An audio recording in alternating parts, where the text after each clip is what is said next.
But Giannis, he's had the calf thing a little bit. Those years with Dame were essentially a waste. You never know how much somebody cares about their legacy until you start to look Father Time in the face, specifically based on how Giannis plays, right? Giannis doesn't have the same timeline as a Steph Curry. Giannis doesn't have the same timeline as some of these guys that don't really have to get to the basket. I would even say, I know Kevin Durant is kind of his own thing, right? A unicorn in his own right. But Giannis is not a shooter. Giannis is going to get to the rack. They call him run and dunk man. That's what James Harden called him when they had their weird beef those years ago. So Giannis knows, very similar to a running quarterback, if you will. I always compare the running quarterbacks to those electric point guards, right? The Russell Westbrooks, who he defied the odds, but Ja Morant's already dealt with injury. We know the sad story of Derrick Rose, guys like that. But Giannis is in a similar category because he is so much based on his athleticism. So, Kyle, let me know. I know we got some stuff going on. Sorry to the YouTubers. We're trying out new stuff. That's what happens on the midday shows. We're trying out new stuff, but we do have the audio from Shams, and this is Shams breaking down what Giannis and the crew are looking to do. Here it is. If it does reopen in the season, this whole Giannis Antetokounmpo element to the NBA season, that window is no longer exclusive just to the Knicks, and that's going to include other NBA teams. I expect it to go beyond just the Knicks. Giannis Antetokounmpo, his agent Alex Horazis of Octagon, they've been figuring out which teams, if this does get to a point of a trade request, which team could find its way, which multiple teams could find their way. And I think that process will continue into the season if it lends to that. But the quarter mark of the year, 25 games, I'm keeping my eye on that for the Knicks and the rest of the league. So Brett Siegel, because we know that the dream list for, and I don't even know if Giannis was on the dream list for the Warriors, but I know they had thrown Trey Murphy on there and guys like, what do they have, Jokic on there? It was just ridiculous. But Brett Siegel says there's no way the Warriors are getting Giannis without giving up Jimmy Butler or Draymond Green, and we know it ain't going to be Draymond Green. So Jimmy Butler, would the Bucks even want that? I guess Jimmy Butler and Miles Turner, Ryan Rollins, Bobby Portis in the East. I mean, that's a very Jimmy Butler team, right? We're going to be competitive, but we're not really going to do much. The Warriors keep selling us on this Jimmy Butler thing, so I'm not sure that they would actually do it. But again, that's why, Kuminga would probably go as well. That's the whole point of this, because they'd want some young talent. This is why the Warriors wanted to keep Kuminga for a move like this. But Brett Siegel says there's no way the Warriors can do it during the season. And when it comes to these trade deadline teams, the Knicks seem to be, and actually Brett Siegel said the Spurs are really the team in the best position as far as money and assets who would be in a good spot to get Giannis Antetokounmpo. But all we're hearing, as Sham said, is New York, and the Knicks. And whether or not the Knicks would attempt to keep Karl Anthony Towns, because that would be an interesting group. I mean, you got Karl Anthony Towns and Miles Turner together. I don't really know how much sense that makes. Both of them are not the exact Spider-Man meme, but they're similar. The bottom line is, this is what happens with Giannis. I don't know if he's going to go, but it feels like this is the real deal this time. It feels like Giannis is a little bit fed up, which is so funny because if I'm the Bucks, not that Miles Turner is a bad player, but if I'm the Bucks, do you approach things differently and just blow it up? Right now we have Miles Turner, which you can move him later, but all right, Giannis, I guess we tried to get you, and now you want to leave. I guess if you're the Bucks, you might as well take that chance, try to convince him, and you just move Miles Turner later, and you move Bobby Portis, and then you start from scratch. They're not gonna. It's those three dudes, and that's pretty much it. So the good thing is they're not blowing up a lot. They're blowing up Bobby Portis, Giannis is gone, Miles Turner, and Ryan Rollins. Yes, and Andre Jackson Jr. Well, but this is the problem for them, is that they can't do that in the traditional sense because they don't have any draft picks until 2032. So either they have to move those players and get their own draft picks back, which we did this exercise in the summer. It was like some of them were with the Pelicans, some of them were with the Blazers. I think one of them is with the Celtics. Yeah. So like they'd have to go to all these different teams and try and get their picks back, or they have to try and compete because there's no point in tanking if you don't have your own picks. Yeah, and that's the other thing too, right? What you're getting back. Let's say again, I don't know. Based on that, I know Giannis is making in the 50s, but let's say it got to the offseason and the Warriors, they're giving Kuminga 24 a year. I don't know where the Warriors would get that other 30 mil, but because Jimmy is making too much, but some world where, I don't know, Kuminga and Jimmy, they're just stuck together, just neither of them being able to shoot, just clogging the lane together anywhere they go. But Kuminga and somebody else, they go to the Bucks. So now you have Kuminga, Portis, Miles Turner, some version of that, and you're at least a bit intriguing in the East, and you would look at other teams. As far as the Knicks are concerned, I guess they're trying to hold on to Karl-Anthony Towns. That's the idea. But you're not holding on. There's too much, right? It's either Mikal Bridges. So in Milwaukee, you'd have some version of Mikal Bridges, Miles McBride, something to get to that $50 million mark. Well, so this is the interesting thing from the Knicks standpoint, is that the Knicks are about to go into the second apron next year. So, like, in a weird way, I think Karl makes more than Giannis. Mm-hmm. So, like, in a weird way, acquiring Giannis for Towns and McBride and whatever else actually could help them stay under the second apron. So it might be like the only pivot they have. Yeah, and I just saw something. That is my bad. You can't assume these days. So apparently I said you get to watch Kings basketball today. Well, no, you don't, unless you got a league pass. Is it not like on their website? I'm double checking here, but right now it says league pass, and somebody on the text line said, "Well, how can we watch it today?" So we will get that information for you. You can definitely listen to it. You can definitely listen to it right here. That's right. You can close your eyes and imagine, but we will confirm for you because I don't even know. I'm right there with y'all. So I don't even know. So we will get that information for you to confirm whether you will be. And you know what? Maybe it's a good time for an old school vibe. You hop in the car, you drive around, you drive across Tower Bridge. You got your young kids in the back seat. You're listening to Keegan Murray make some jump shots. That sounds like a nice evening, but we'll get that TV info for you. Kyle is going to do his homework on that one. When we return, I want to rank the preseasons. Okay, NFL, MLB, NBA. How much do you care about the preseasons? How much do you not care about the preseasons? It is Allen Stiles, Sactown Sports. We'll be right back.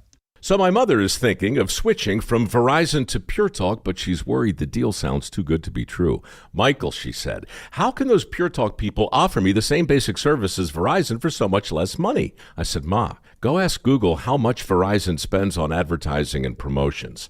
A few seconds later, my mother said, oh my goodness, $12 billion a year? That must be a typo. I'll tell you what I told my mom. It's not a typo. Verizon spends $12 billion a year on advertising and promotions, and their customers are paying for it. Well, Pure Talk doesn't spend that kind of money on commercials. Trust me, I would know. That's why they can offer you and my mother unlimited talk, text, and plenty of data on a crazy fast 5G network for just $25 a month. And if you're a business owner, you could really save a fortune. Dial pound 250, say the words Mike Rowe, and you'll get an additional 50% off your first month. That's pound 250 Mike Rowe. Pure Talk. Everything you need and nothing you don't. Prime Big Deal Days is here with great kitchen deals. Greatness is a deal away. So if you love baking, you can get a deal on a new mixer, transforming you into the Lord of the Loaves. Hear ye! Make way for the baron of brioche, the sultan of sourdough, the Lord of the Loaves, Prime Member Dave! Yeah, hi? Get up to 40% off with Prime Big Deal Days now. Hey, can you blow up some balloons for Jack's party? I can't. I'm so congested. You need Sinex Severe from Vicks. Sinex Severe nasal spray. Yeah, just Sinex. Breathe.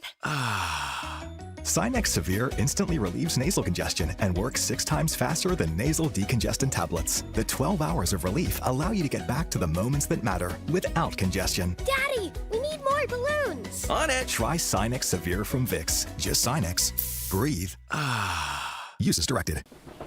When I was a kid, I remember my dad, a lineman, leaving in the middle of the night. Families were depending on him to get their power back on to keep them safe and warm. Watching him taught me that this work isn't just about wires and circuits. It's about people and the trust they place in us when the lights go out. That's why I started Maverick Electric Heating and Air, to carry on that same promise of showing up, doing it right, and protecting families when they need us most. Visit callamaverick.com. Mark and Tom with you, the Travel and Entertainment Guys, brought to you by Sports Leisure Vacations. Time for our weekly travel tip, and with it, here's Mark. When renting an Airbnb property, it's not uncommon to be presented a short list of house rules either before or on arrival. Not a big deal. But increasingly, guests are finding rules from the host that seem to cross a line. Rules about what you cannot cook in the house, wearing shoes inside, using placemats on the table, no eating outside of the dining room, in some cases as many as 20 house rules. So what's reasonable? In my opinion, what's appropriate in a hotel should be, in most cases, where the line is drawn at an Airbnb. There can be a few reminders of things the host considers over the line, but if you're letting others into your home and being paid for it, you need to realize your guest presence will be felt.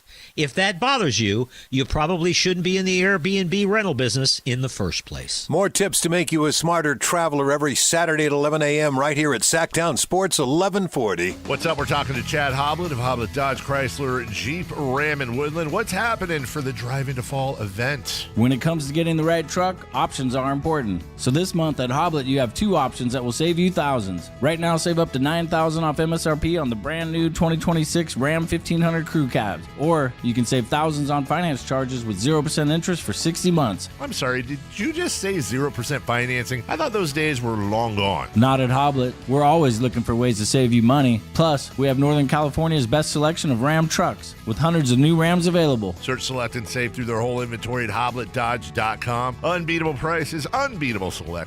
Nobody beats Hoblet, period. $9,000 total net savings on select new 2026 Ram 1500 Laramie after $6,000 factory rebates and $3,500 dealer discounts. Rebates include $2,000 select inventory bonus cash, $500 on the job upfit, must show eligible upfit. Special 0% for 60-month financing in lieu of rebates. No down payment required on approved credit. Must have 700 plus FICO to qualify. $1,666 per thousand borrowed. 5% savings. See dealer for details. It's Championship Night at Stockton 99 Speedway. Saturday, October 11th. Pro late models, mini stocks, legends, pure stocks, and mini modifieds in an all-out war for the crown. Kids 10 and under are always free. Grab your crew and hit Stockton99.com for tickets and info. Then be there when the dust settles and legends are made.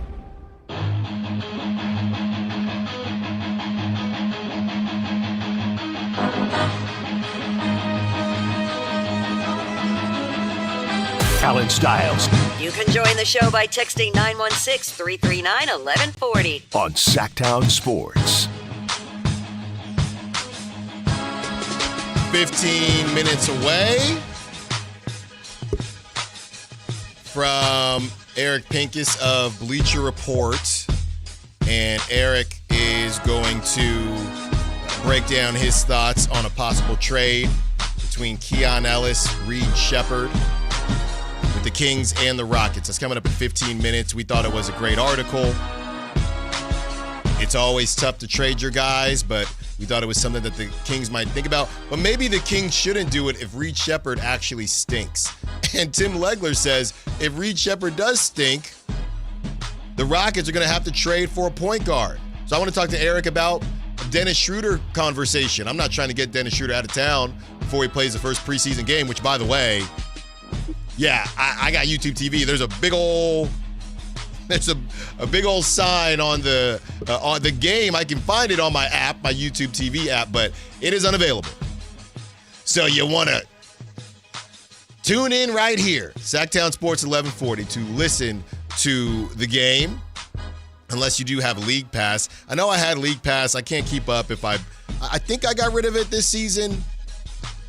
I'm not going to, just being able to sit around with the second kiddo. But if you have League Pass, you should be able to watch the game. But it is confusing because they're blackout rules as well. So I don't know what's happening tonight. We will find out based on who is in the building. Brendan Nunez will be in the building, and I believe we will have roundtable tomorrow. So either way, we will have a full breakdown. Obviously, the scorebook's going to be out, and you can listen right here and not miss any of the action on Sactown Sports 1140. But at 11 o'clock, we are going to talk to Eric Pincus. Really excited about that conversation. But I was interested, and maybe this is part of it as well, when it comes to the TV rights and how confusing things are. If you were to rank preseasons, just based on how fun they are, their importance as a fan, this is the ranking I think I would have. NFL 1, Major League Baseball 2, NBA 3. And I probably, that's more of what I think the U.S. would say, because I'd probably put MLB number 1, but that's just me. The thing about the NFL is people, because it's such a condensed season and it's only 18 weeks, people fiend NFL and football the most. So that's why I think people care about NFL preseason the most. Not that they care about the actual results, but they want to be a part of it. They want to go to those games. Major League Baseball is number 2 just because of the destinations that you get to go. I know my wife, she would take trips with her parents, and they would go down to Florida, right, and watch the Yankees and teams play out there. If you're a Giants fan, I mean, it's like a pilgrimage to get to Arizona. They have random music festivals out there where they combine music and baseball, and then just the idea of spring training. I think baseball is probably number 1 for me, but I believe a lot of people would say NFL. NBA is a weird one. I have no clue. Everybody is different.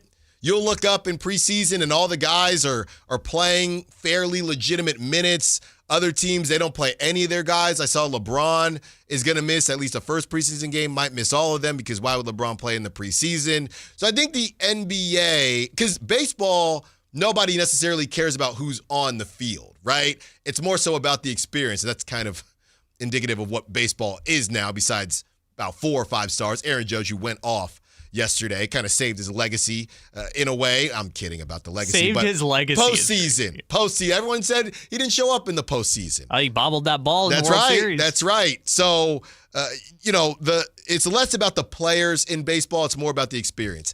NFL, it's just how much people miss NFL because of the shortest season. NBA, I think people care the least about. I don't know if anybody cares about NBA preseason unless it's your job, like me and everybody else that covers an NBA team. It seems like First of all, you can't watch it, so that's a problem. You can listen to it here on the home of the Sacramento Kings, but you can't watch it. You can stream it on Kings.com if you want to watch it tonight. Okay, so thank you very much, Kyle. So you want to watch your Kings, you can stream it on Kings.com. You can airplay it to your TV. Only if you have a certain TV.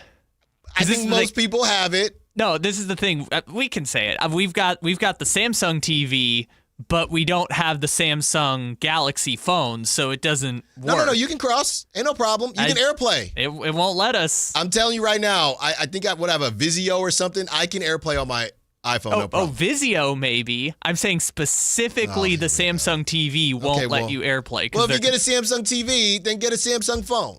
I'm not going to do that because, I like having blue text. Okay. Well, that's your problem. So you can AirPlay it, bing, bam, boom. Then you mute. Well, you don't have to mute it, but you could still listen to the G-Man. You can do it. You got a lot of options today. Thank you very much for that, Kyle. As the Kings tip off for 2025-2026, and man, there's no way, right? There's no way this season is crazier than last season. It's just not possible. DeMar said he said it was a bleep show, said it was the craziest thing he's been a part of. Doug Christie said, what other coaches go through something like this in their first year? There's just no way. There is no way. But I guess you never say never. And the hope is that it is exciting in a different way, not necessarily the idea of some of these crazy things that happen and firings and trades unless they are claiming a direction and finally moving in said direction. That's the other piece of this. So this is where we're at. The Sacramento Kings, they are getting ready to take on the Toronto Raptors. Look, I know it's preseason, but yeah, the Kings should win this game. Why not? I don't know how much the starters are even playing, but the Kings should win this game. Why not? And if they don't win it, I don't know. Now you're 0-5. Now you're over your last 5 in preseason games. But I'm excited to see the young guys mostly, because I don't know how much of DeMar DeRozan is going to play in a game like this. That's what I'm excited for. 916-339-1140. Ashley wants to be a part of the conversation. Well, hold on, Ashley. You want to talk Brock Purdy? Yeah. Oh, Ashley, no, we got to talk to you later. We're not talking Brock Purdy right now. My bad. I should have read the notes first. Sorry, Ashley. We ain't doing Brock Purdy right now, but appreciate you. Call back about 1 o'clock. Oh, man, what a unprofessional you are there. I'm sorry. Kyle, you shouldn't even take the call.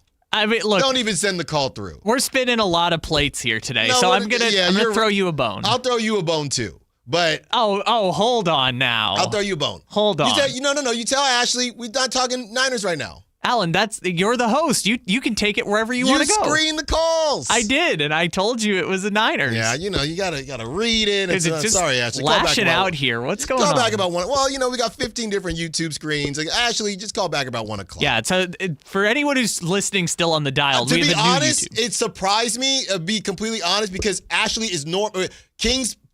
It is Wednesday, right? The Niners don't play till Sunday, and Ashley always talks Kings.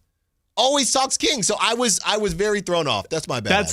Thank you. That's all I needed to hear. Well, it's both of our bads, but it's more my bad. It's not. It filters that way. I put down the filter. I told Ashley we got Eric Pincus coming on. So I gotta blink. I gotta look to my right here. There's new screens in here. There's very small font. I gotta read. Oh, okay, that's Ashley. Oh, it's 49ers. There's a lot going on. You know what you gave me? You know what you gave me? You gave me the Keegan Murray. This is what the offense has been. You gave me the Keegan Murray grenade, where you just got to put it up, right? We're up against the break. You just got to put it up.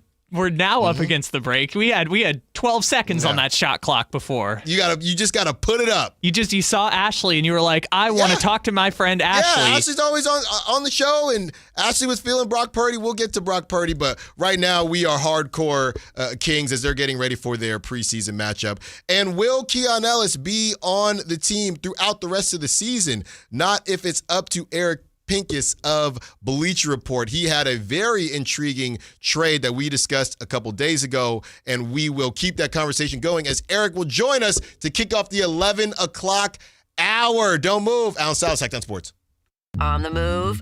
Got somewhere to be? Take Sacramento Kings basketball with you. The Sactown Sports app will let you stay connected to your passion. Never miss a moment of Sacramento Kings basketball with the Sactown Sports app. Carmichael Dave here with breaking news. American Energy Heating and Air is changing their name to American Energy Home Pros. No, they're not going to do poetry, not that kind of pros, as in professionals. Hey, listen, I've told you for months, they want to be your second opinion partner. Of course they do. They want to come out to your house for free. Take a look at whatever offer you've been given on your heater, on your air conditioner, and now your plumbing.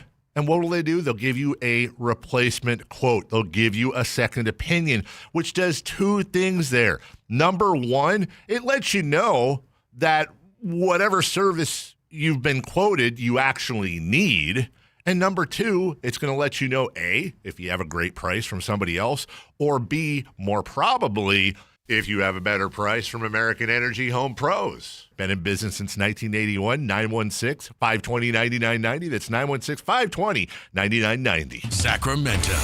Buckle up. Fasteners Inc. Tool Outlet is dropping 1 day of insane Milwaukee deals on Saturday, October 18th. Bare tools, batteries, and kits at insanely low prices. All Milwaukee hand tools, tool accessories, and Milwaukee pack-out boxes will be 20% off. Spend $100 and you'll get a lotto ticket for up to $1,000 off your next order. Again, that's 1 day only. October 18th at Fasteners Inc. Tool Outlet, 6701 Power Inn Road. For more info, visit fastenersinc.net. Fasteners Inc. Better tools, better prices.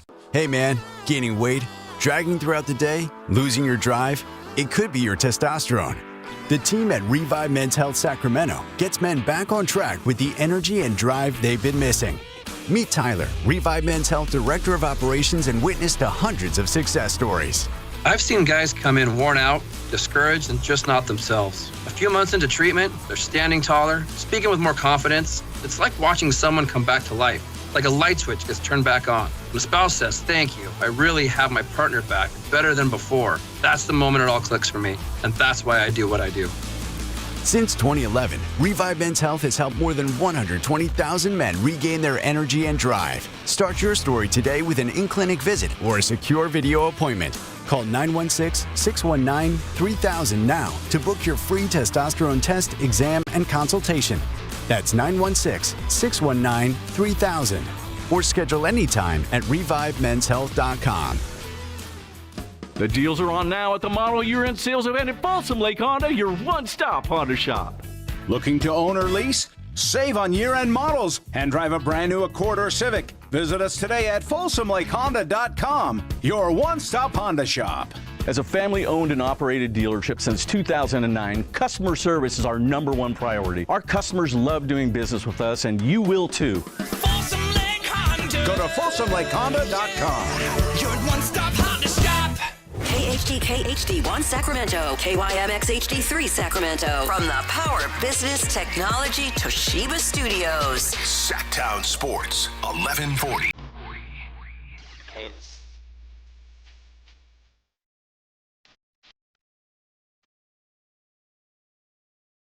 Live and local It's Allen Stiles. on Sactown Sports.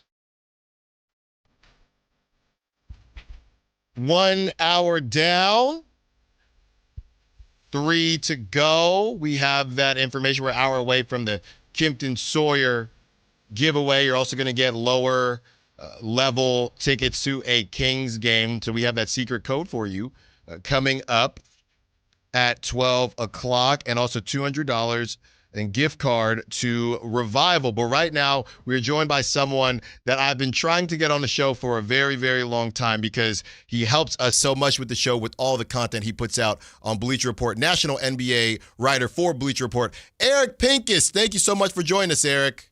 Of course. Thanks for having me. Eric, let's start here. We were going over the trade that you said could save the Rockets season.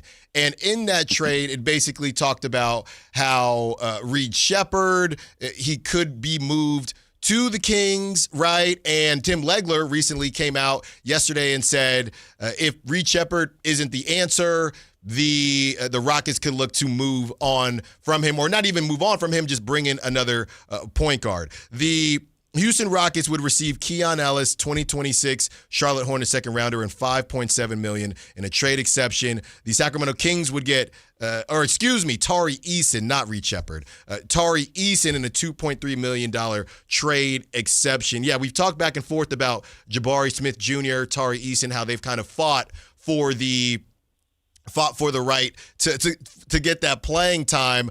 Can you break down your thought process in this trade, Eric, and why you think both sides would do it? Well, so I was asked by my editors at Bleacher Report to try to troubleshoot. The Rockets obviously lost Fred VanVleet, veteran point guard, someone who played significant role in their playoff run and a big part of why they've become a better team. And so losing him doesn't really leave them with a true point guard. Mm-hmm. And the question was, how do they solve this before the season? How do they solve it right away? And the Rockets are in a very limited position where there are these aprons, there are these hard caps that can be triggered, and they are in a position where they can't even add a minimum guy. And so looking around, I see Keon Ellis as somebody who has been rumored to be available over the course of the last year.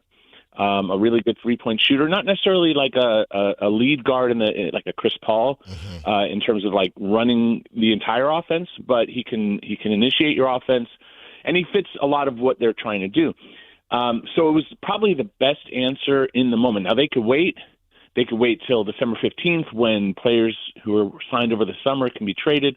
So they have a lot of options. They don't have to rush to do anything, Houston, but they're also negotiating with Tari Eason. And if they can't reach a number that makes sense, he has to be extended before the start of the season.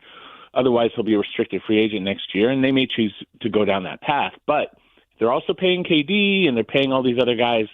They may run into some money issues next year. So looking at all those figures, and I thought, gosh, if you want to win around Sabonis, you need a lot of good defensive wings. And if you put Keegan Murray and Tari Easton together around him, that would be the kind of players I would want around someone like Sabonis. Talking to Eric Pincus, a national NBA writer for Bleacher Report. Yeah, there was another report, like I had mentioned, about Reed Sheppard. If he struggles, the Rockets would look to add on to the point guard position. Eric, I'm not trying to get Dennis Schroeder out of town before he plays one game with the Kings, but you got to think that's fairly obvious, right? I know you said there's some money involved, but if they were able to make the money match because Dennis Schroeder making $15 a year, would you think that's something that the Rockets would consider? He's just not a placeholder, but that's kind of the Dennis Schroeder model these days. Sure, and that could be a in-season move because Dennis can't be traded till December. Right. So that's where you have to wait a little bit, and so that's fine. The Rockets don't need to be in a rush. They need to sort of explore where they're at, and they'll have some closure on Tari Easton and can make a decision then. Dennis is more of a lead guard than Keon, and we saw what Dennis did overseas. I mean, he's a tremendous international player. We've seen him be great in the NBA at times. Right. But he's very much a situational guy. Like on the right team, he's great, and on the wrong team, he's not great. So I think on the Rockets, he would fit their defensive style. I don't know if he's a great shooter, but he has experience playing at high levels, especially in the playoffs and in overseas championship level basketball. So it's not horrible. And the thing about Reed is he's super young and super talented. Last year, coming into the draft, he was really well regarded. And when they did the NBA GM poll, and he was viewed as arguably the top 5 player, one of the best players in the next 5 years from that draft, maybe the best player.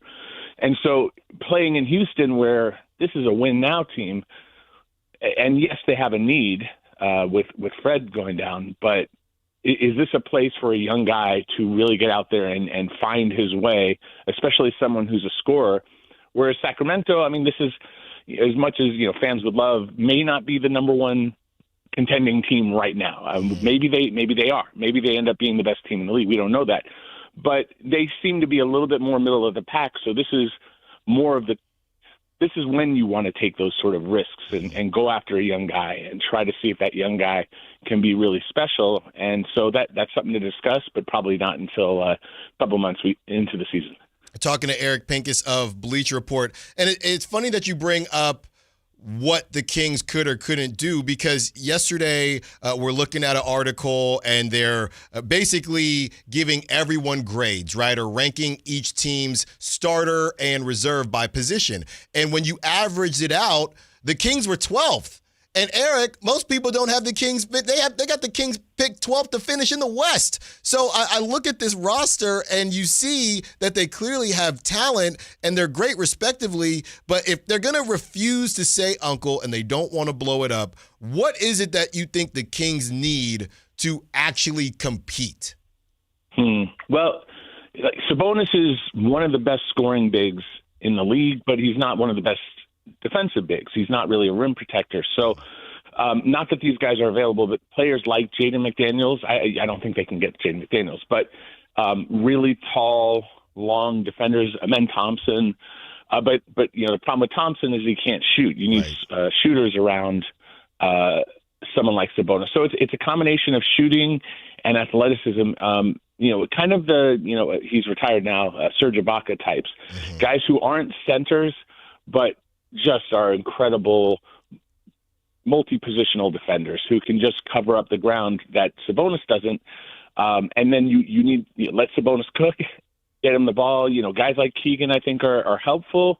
I personally, don't love the direction where they've gone with more and more offensive, non-defensive players like Zach LaVine and DeMar DeRozan. Not that they don't defend at all or anything, but they're not like above average defenders. They're scorers. And so that diminished, in my mind, Keegan's role. And I would like to see more of an effort put into finding players like him, developing players like him into the right kind of players around Sabonis instead of just putting a little bit more empty calorie scoring. That's I think that the potential negative of this team is that they'll score a zillion points but won't get stops. And you just have to outshoot. And that gets really hard, especially when you want to be a playoff team, because you can't always rely on that offense, especially in a deep 7-game series.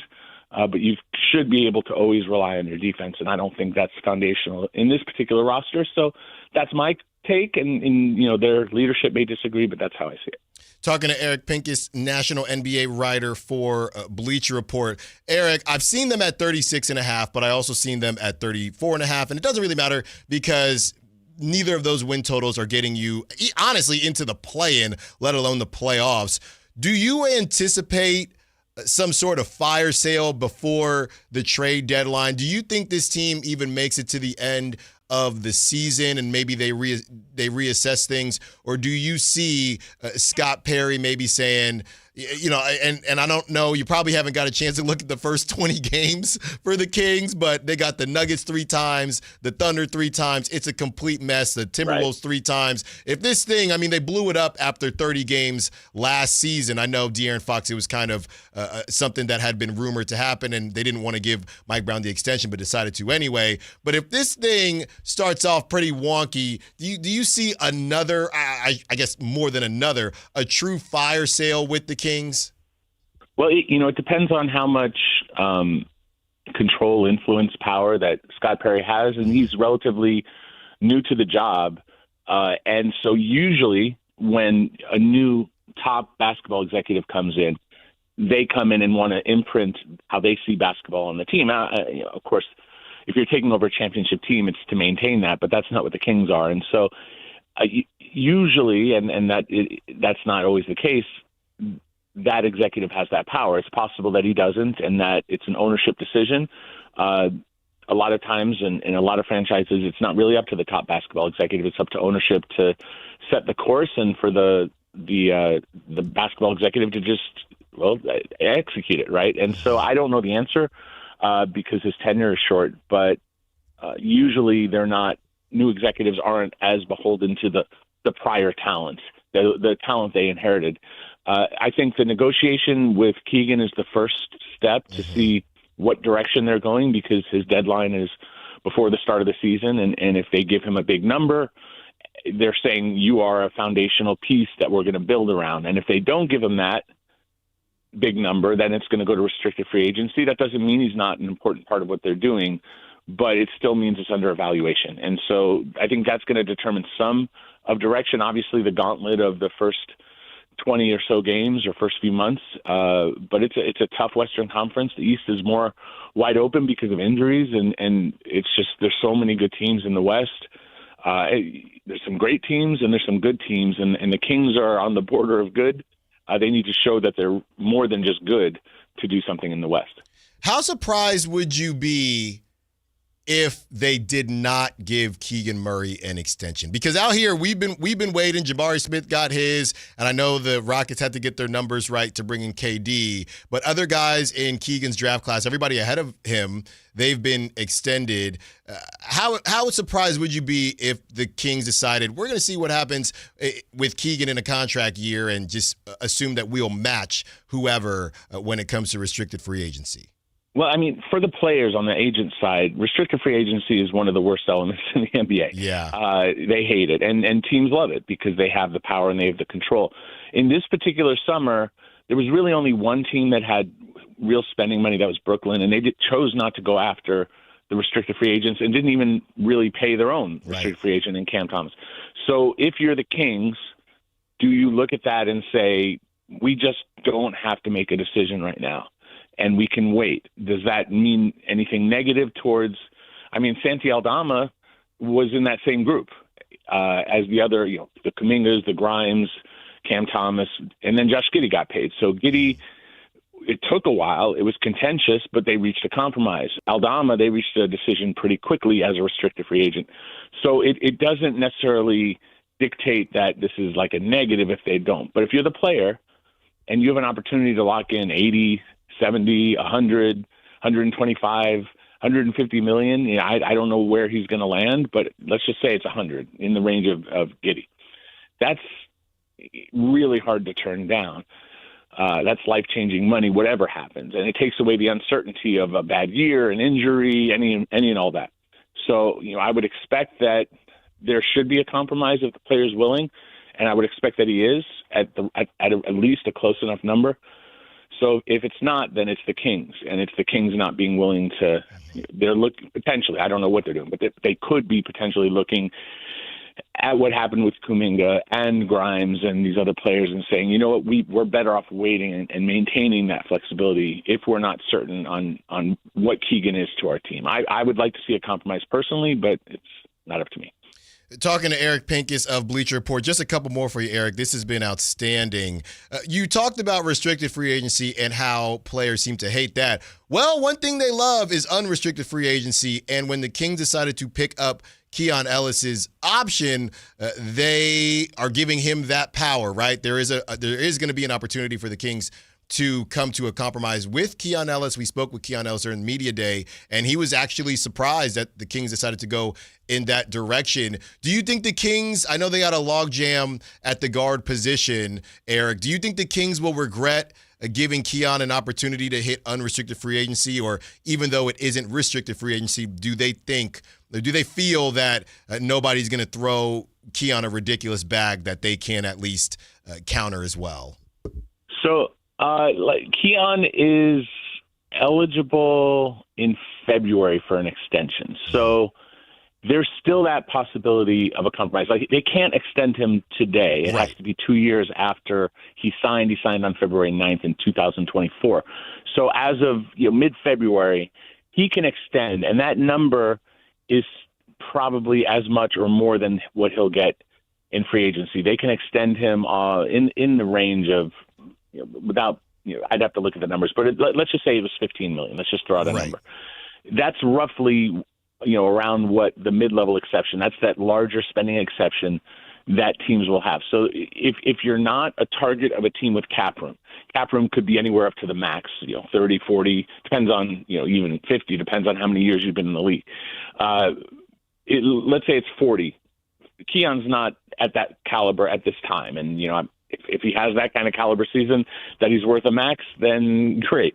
But realistically, he's probably a mid-level player at most.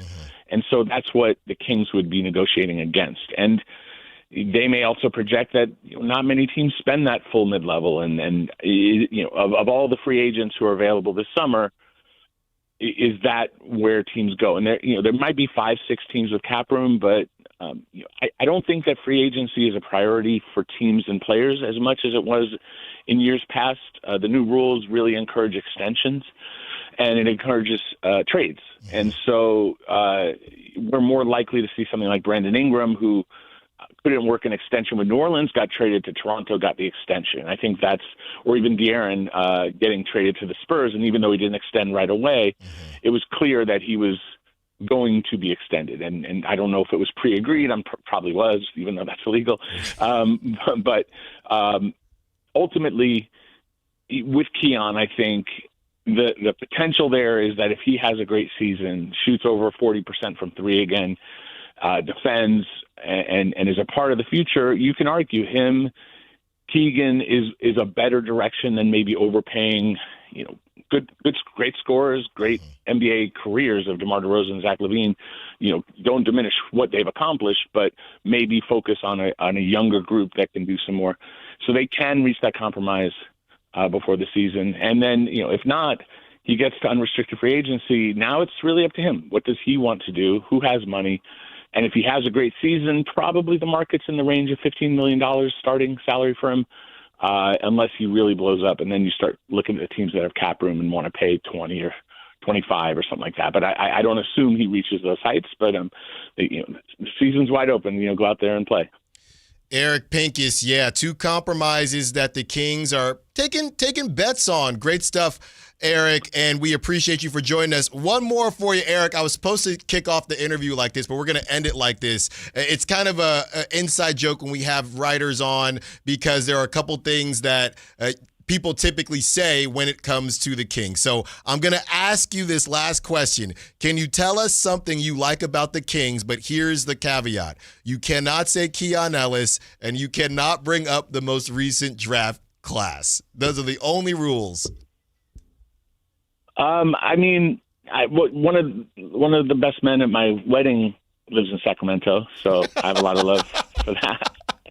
Does that count? That counts. That counts. We'll take it. We'll take it. Eric Pincus, this has been awesome. Thank you so much for joining us. We got to do it again throughout the season. We will talk to you soon. Enjoy the rest of your week. All right, now, anytime. Thanks for having me.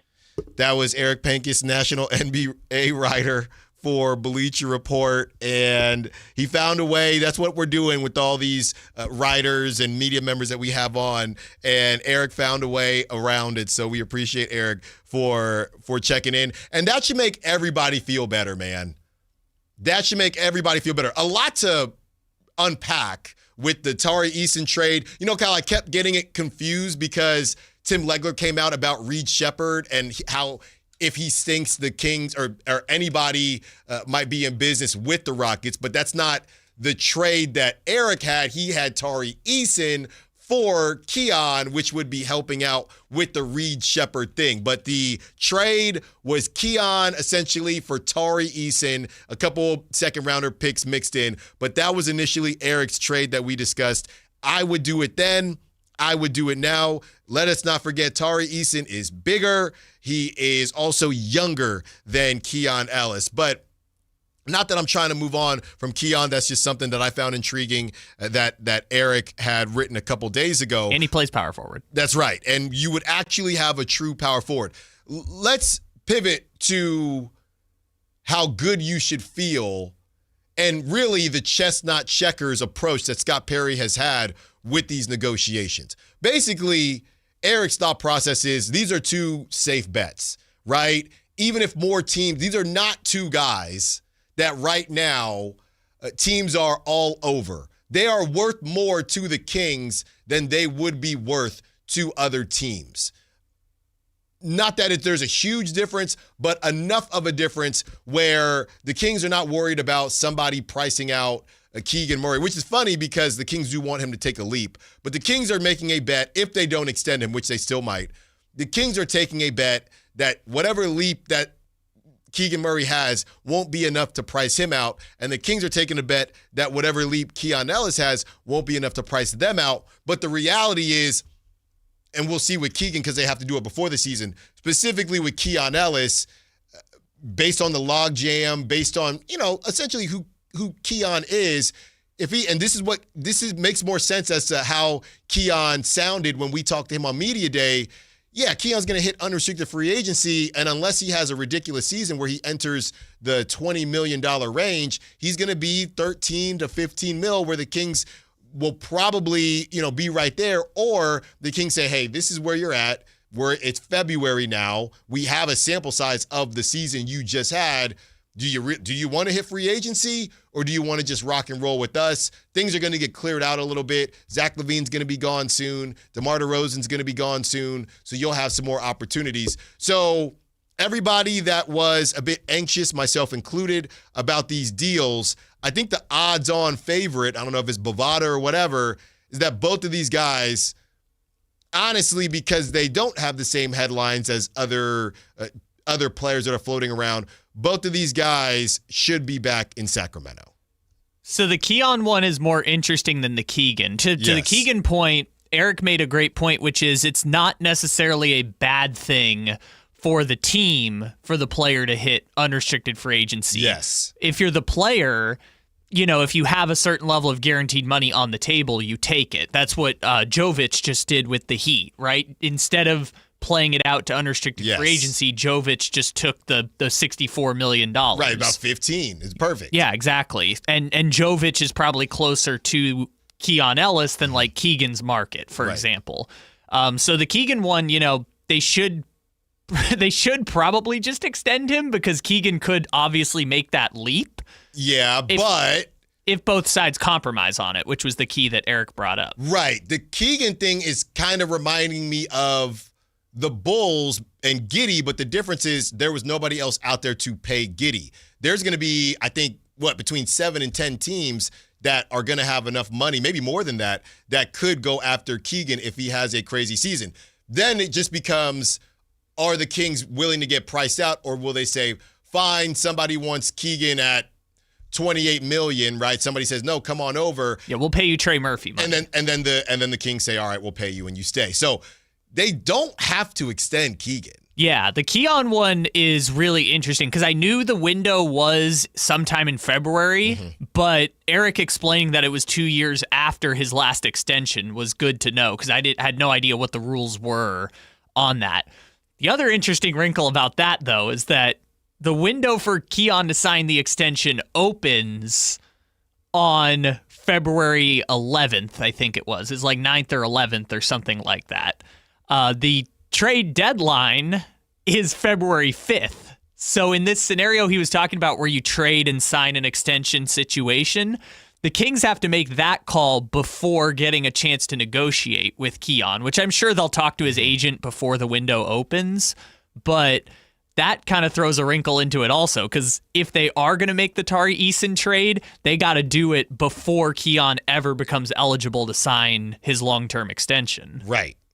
So great stuff from Eric Pincus, and you'd find all of his stuff on Bleacher Report. And I think the biggest thing here was the decisions that you could make. And there's too much to talk about with him, obviously, the Darius Garland stuff, like we said, the Reed Shepherd stuff, what he thinks that the Kings really need, and why Tari Eason is kind of exactly that. They don't have that kind of bruiser that can set the tone defensively, and I just don't know how they're going to get it, right? I mean, Nick Clifford, who was on the show yesterday, you can be sure to check that out on YouTube and on the Sactown Sports app. He's going to play some 4, but he's going to be an undersized 4 on 80% of the nights where he does it. And he can be a dog, but you at some point, you're going to need to just take your medicine and just get a traditional 4. And again, going back to the idea of, hey, I see why they would want Russell Westbrook, and I see why they would want some of these guys. It is a bit bizarre if you were going to go for it or not blow it up this season, just not going and getting a 4 and just rocking and rolling with Keegan Murray, who you can tell by what Eric is saying when you bring up those names, it would be nice for Keegan to play the 3. And that's just not going to happen, not on this roster. Well, yeah, on a roster with Zach LaVine, DeMar DeRozan, and Malik Monk, and Keon Ellis, that's probably not going to happen, which is why I would, if you had to make me guess what is the most likely path for them to acquire a true 4, it is probably through the draft. Probably a lottery pick or a late, if they make the playoffs, they probably have a pick between 14 and 20.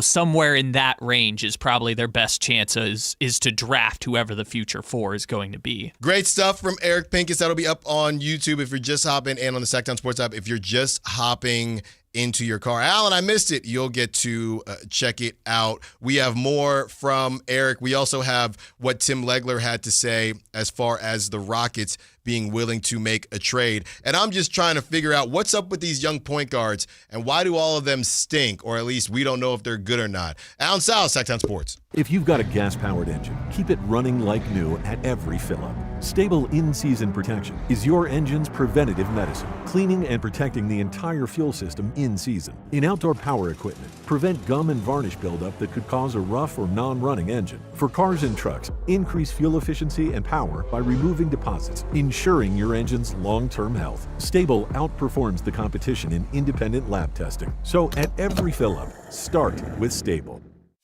If you love to travel, Capital One has a rewards credit card that's perfect for you. With the Capital One Venture X card, you earn unlimited double miles on everything you buy. Plus, you get premium benefits at a collection of luxury hotels when you book on Capital One Travel. And with Venture X, you get access to over 1,000 airport lounges worldwide.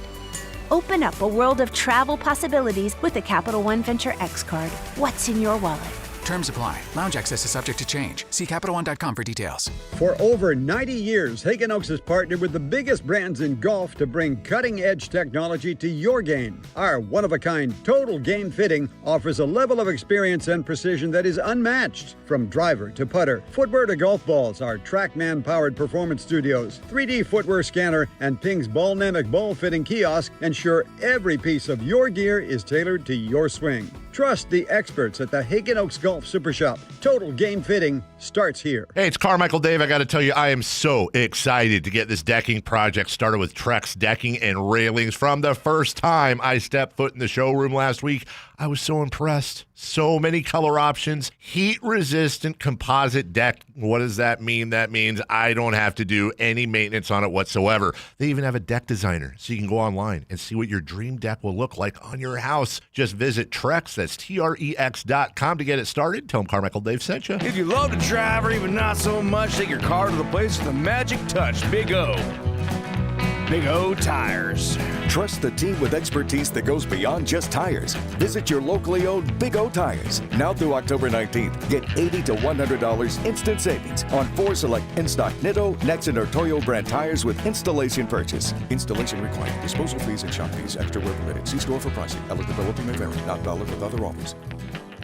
The Sactown Sports 49ers Report is brought to you by Kia of Vacaville, located beside the Vacaville outlets. The 49ers win an absolute thriller in overtime over LA, 26-23, to improve the 4-1. San Francisco getting a critical stop on 4th and 1 at the end of the game with LA driving inside the red zone. Mac Jones is now 3-0 as the 49ers starting quarterback. The Niners are back in action in Tampa Bay. Catch the game Sunday beginning at 9 o'clock right here on Sactown Sports 1140. Football season is here at Kia of Vacaville. You can score big in a new 2025 Kia Niro LX with up to 53 MPG combined at Kia of Vacaville. Perfect for road trips, tailgates, and cruising to Levi Stadium in style and comfort. But don't wait. Inventory is limited at Kia of Vacaville, and these deals won't last long. Visit KiaVacaville.com or stop by right next to the Vacaville outlets for friendly service, easy shopping, and unbeatable value. All in one stop. Kia of Vacaville, where the adventure begins.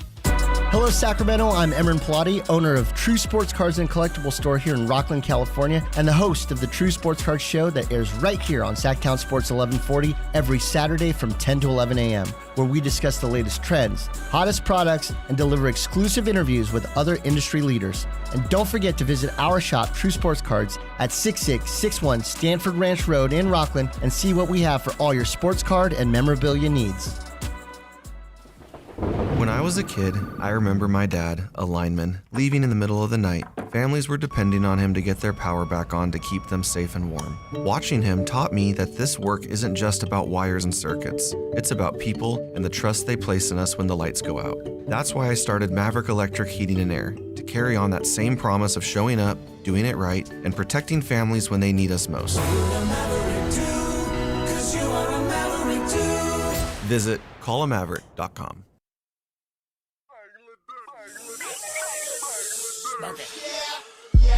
Allen Stiles. Watch the show on youtube.com/Sactown Sports 1140. Or listen on the Sactown Sports app.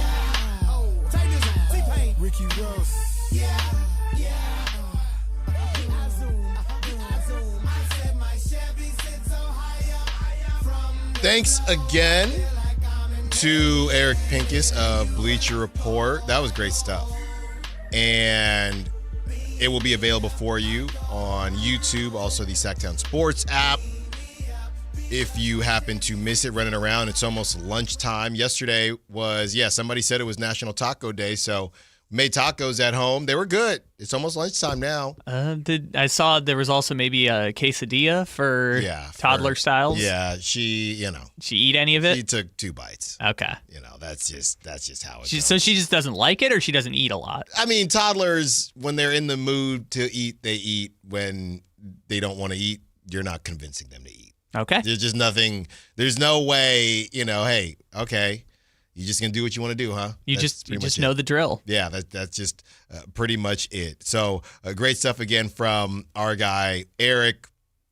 Tim Legler, as we were talking about the Rockets, Tim Legler said this, and he is on the All NBA podcast. Tim Legler says The Rockets will make a move to get a point guard if Reed Sheppard struggles. So when we talked to Eric about this, the conversation, of course, in my opinion, had to be around one Dennis Schroeder, right? Because I think if you're moving on from Reed, you're probably wanting someone who's going to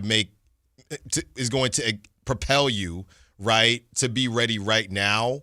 And I don't think Reed for Keon is not even if Reed not. I think where you get drafted does matter, right, to a certain extent. And we'll talk more about Dalton Connect a little bit later because that goodwill is gone.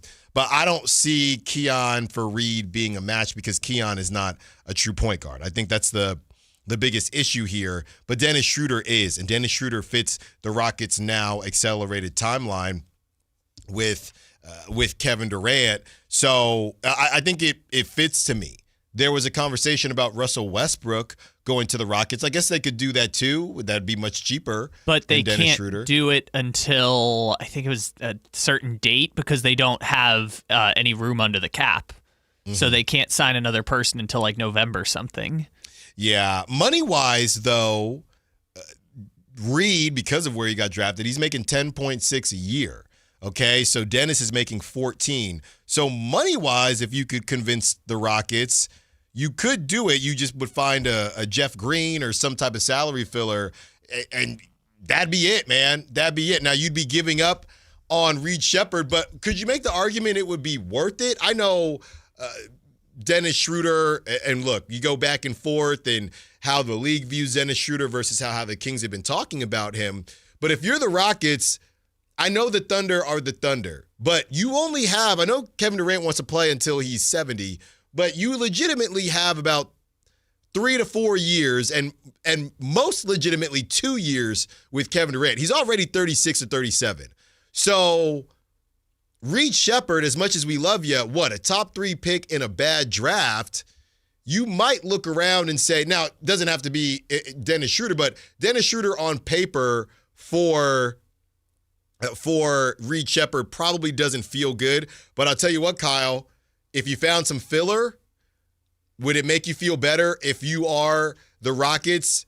You got to find filler on the Rockets end, whether that's Josh Okogie or Jeff Green or Aaron Holiday. If it was Reed Sheppard, and I know Fanspo probably, I don't know how it'll work because Dennis Schroeder is, recently signed. But if it was Reed Sheppard and some filler for Dennis Schroeder, and yeah, I'm going to say it, you are getting back the 13th pick in Devin Carter. Looks like you got, the Rockets cap situation sucks. So they have to add $3.5 million, which is either going to be Tari Eason or 2 of the minimum contract guys. So it's like, Okogie, you just get him and waive him. Yeah. Jayshawn Tate, you just get him and stash him. Adding Devin Carter, I think means you have to add Tari Eason. Man, trading with the Rockets sucks. Can I just say that? The Rockets cap situation is so annoying. The Fred VanVleet torn ACL has just nuked their season because they had such a specific roster that they had constructed for this year, and it's so hard to make any trades with them. So right now, everything at the bottom, right, just off the top of our heads, they're all recently signed. But you could do the math like you said. But that's okay, cool. To get to the 8,000 or 8 million that's missing, Jayshawn Tate, Jeff Green, Josh Okogie, Aaron Holiday. That's 4 dudes right there, all making all on the minimum deals. But now, that's a pretty skinny lineup. If you're the Rockets with Kevin Durant, who is known to miss a bit of time. So somebody could probably do it. It would maybe be tough if it were the Kings. It's possible, and then you need a minimum amount of players on your roster anyway. So it would definitely take some finagling to get done. Okay, so yes, if we waited until after December 15th, we could technically do Dennis Schroeder and Devin Carter for Reed Sheppard, Jeff Green, Aaron Holiday, Josh Okogie, and Jayshawn Tate. Yeah, and they can't do that. Well, no, the Kings would then waive those guys. It would I'm saying the Rockets can't do that. No, the Kings would waive them, and then they just re-sign with the Rockets or some other team. I don't know what the rules are. Again, trading with the Rockets is stupid. I hate having to trade with the Rockets, which is why Tari Eason, because he makes less money, is the easier piece to move. If they're trying to move Reed Sheppard, they're only getting, like Eric said, those mid-level exception type of guys, which technically Dennis Schroeder is not a mid-level exception player. He got more than the mid-level exception because they did the sign and trade. So, I mean, Reed Sheppard, I think, would have to be really bad for the Rockets to give up on him. That's what I'm saying, too. And somebody, the 916 saying the biggest issue is if he's struggling in Houston, why would we trade for a struggling player when we're trying to get better? That makes no sense. But struggling is a broad term, right? The reality is that they are in a position, the Rockets are, to win right now. So they just don't have any patience, right? Talking about toddlers, they don't have any patience for this person to grow up. So it's not that Reed Sheppard is bad. They don't have time to see if he's bad or not. They're working off of a season that he had in the G League, and he wasn't supposed to start. So it's not that he's bad. He hasn't played enough to be considered bad, but they weren't planning on really playing him this season. And Fred VanVleet, who makes a lot more money than Reed Sheppard, went down. So it's not as if you have 3 years, right, or even 2 full years of Reed Sheppard to say whether he's bad or not. It's just a timing thing with the Rockets, and that's where some team is going to take advantage of it. You heard Eric Pincus. A lot of people thought Reed Sheppard. Now, personally, I'm not going to lie to y'all. Personally, I didn't see how Reed Sheppard would translate to the NBA. Slightly undersized, right? And just point guards in general. And I know he's more of a point guard than the shooting guards and how they're starting to lose value. But defense is such a premium these days. I didn't see it myself. But for the Kings and how old they are and how kind of directionless they are, I would do it because you're giving up Dennis Schroeder and Devin Carter, who Devin Carter is playing with the third team anyway. So I would do it. Coming out of the draft, I wasn't a big Reed Sheppard guy. But I'd do it if I were the Kings, because this is what you do. You get Reed Sheppard. You find a way when Kuminga is available. You get Kuminga, so you get Reed Sheppard, Kuminga, Keegan Murray. There's your young crew, right? You keep Sabonis for however long he wants to be there. Levine is gone in a couple years. DeMar DeRozan is gone. And you see, are any of these guys going to hit? Or you also start to draft the young core, too. That, too, while you're stinking after you have some young players. Yeah, this is the thing that teams in that position take a flyer on. Remember years ago when the Magic traded for Markelle Fultz? Mm-hmm. I'm trying to think of, former disgruntled picks that you think you could. And Fultz played 5.5 years But there. I don't even think Reed is disgruntled. It's just bad timing. Yeah, it's just he's not the player they thought he was going to be, and now they have to try and do win now stuff, right? But what world, Kyle? So I guess when you say player that they thought he was going to, this is second year, right? Player they thought he was going to be. Meanwhile, Fred VanVleet was making. Don't remind me, what, 37 million? No, it was 40-something. 40-something million. So I guess the only assumption was we thought he'd be further along to be Fred VanVleet's backup? I don't know about that, because the reason VanVleet had the team option was that they thought maybe Sheppard would be ready to take over, and that just has not been the case. I mentioned Markelle Fultz because that's kind of the best example. They gave up on him after a year and a half. Well, that jump shot was rough. Reed Sheppard's looking, not the jump shot. I haven't watched him play, but he's looking pretty Markelle Fultzy the way they're talking about him. No, he is not. Markelle Fultz got the keys. Yeah, but they're saying he played. Yeah, but they would have played him if they could. They're just saying he ain't good enough. $80 million.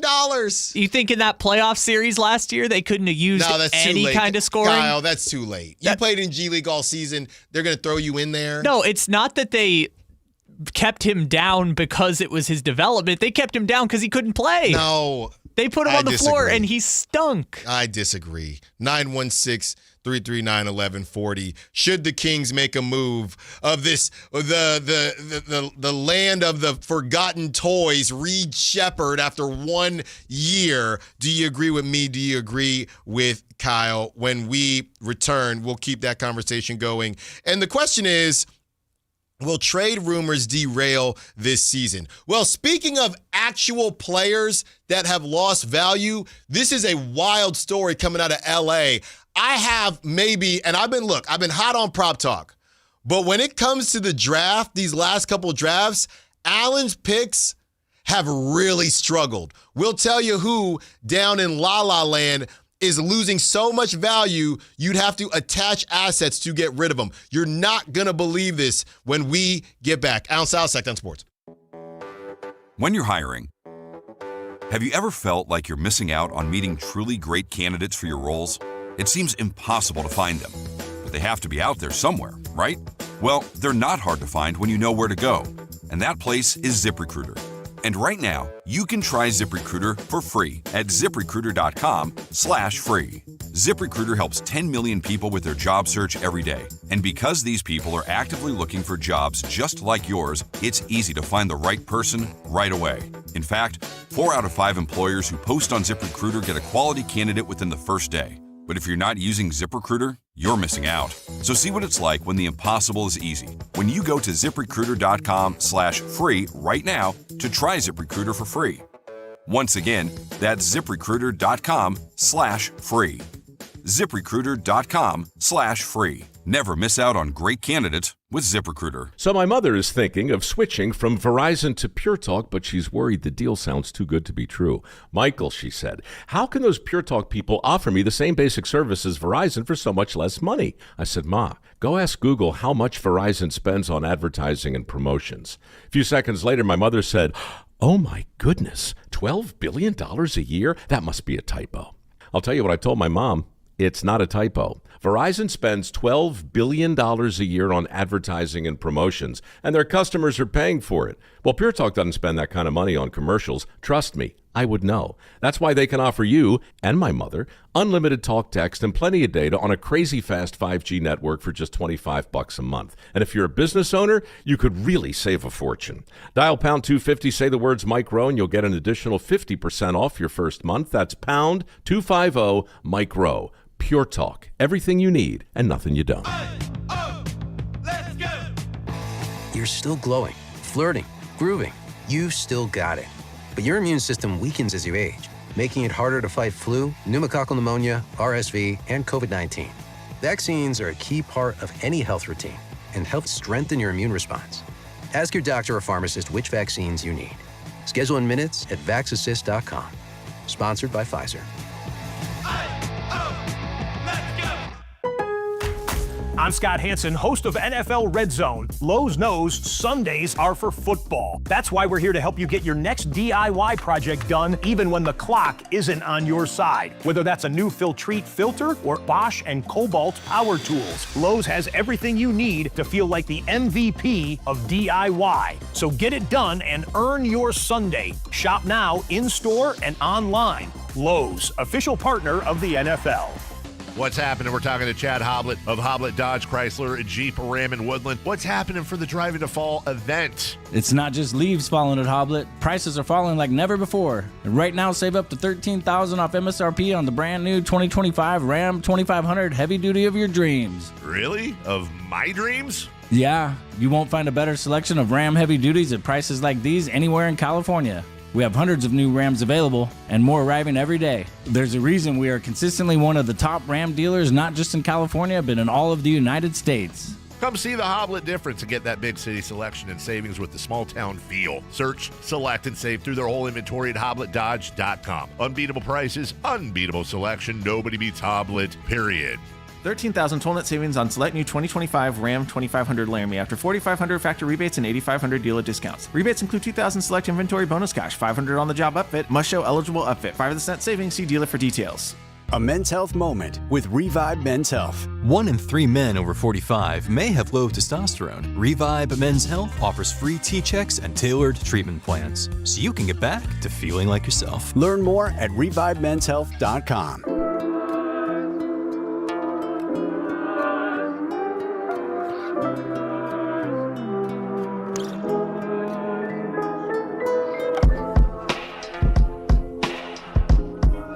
Allen Stiles You can join the show by texting 916-339-1140 on Sactown Sports.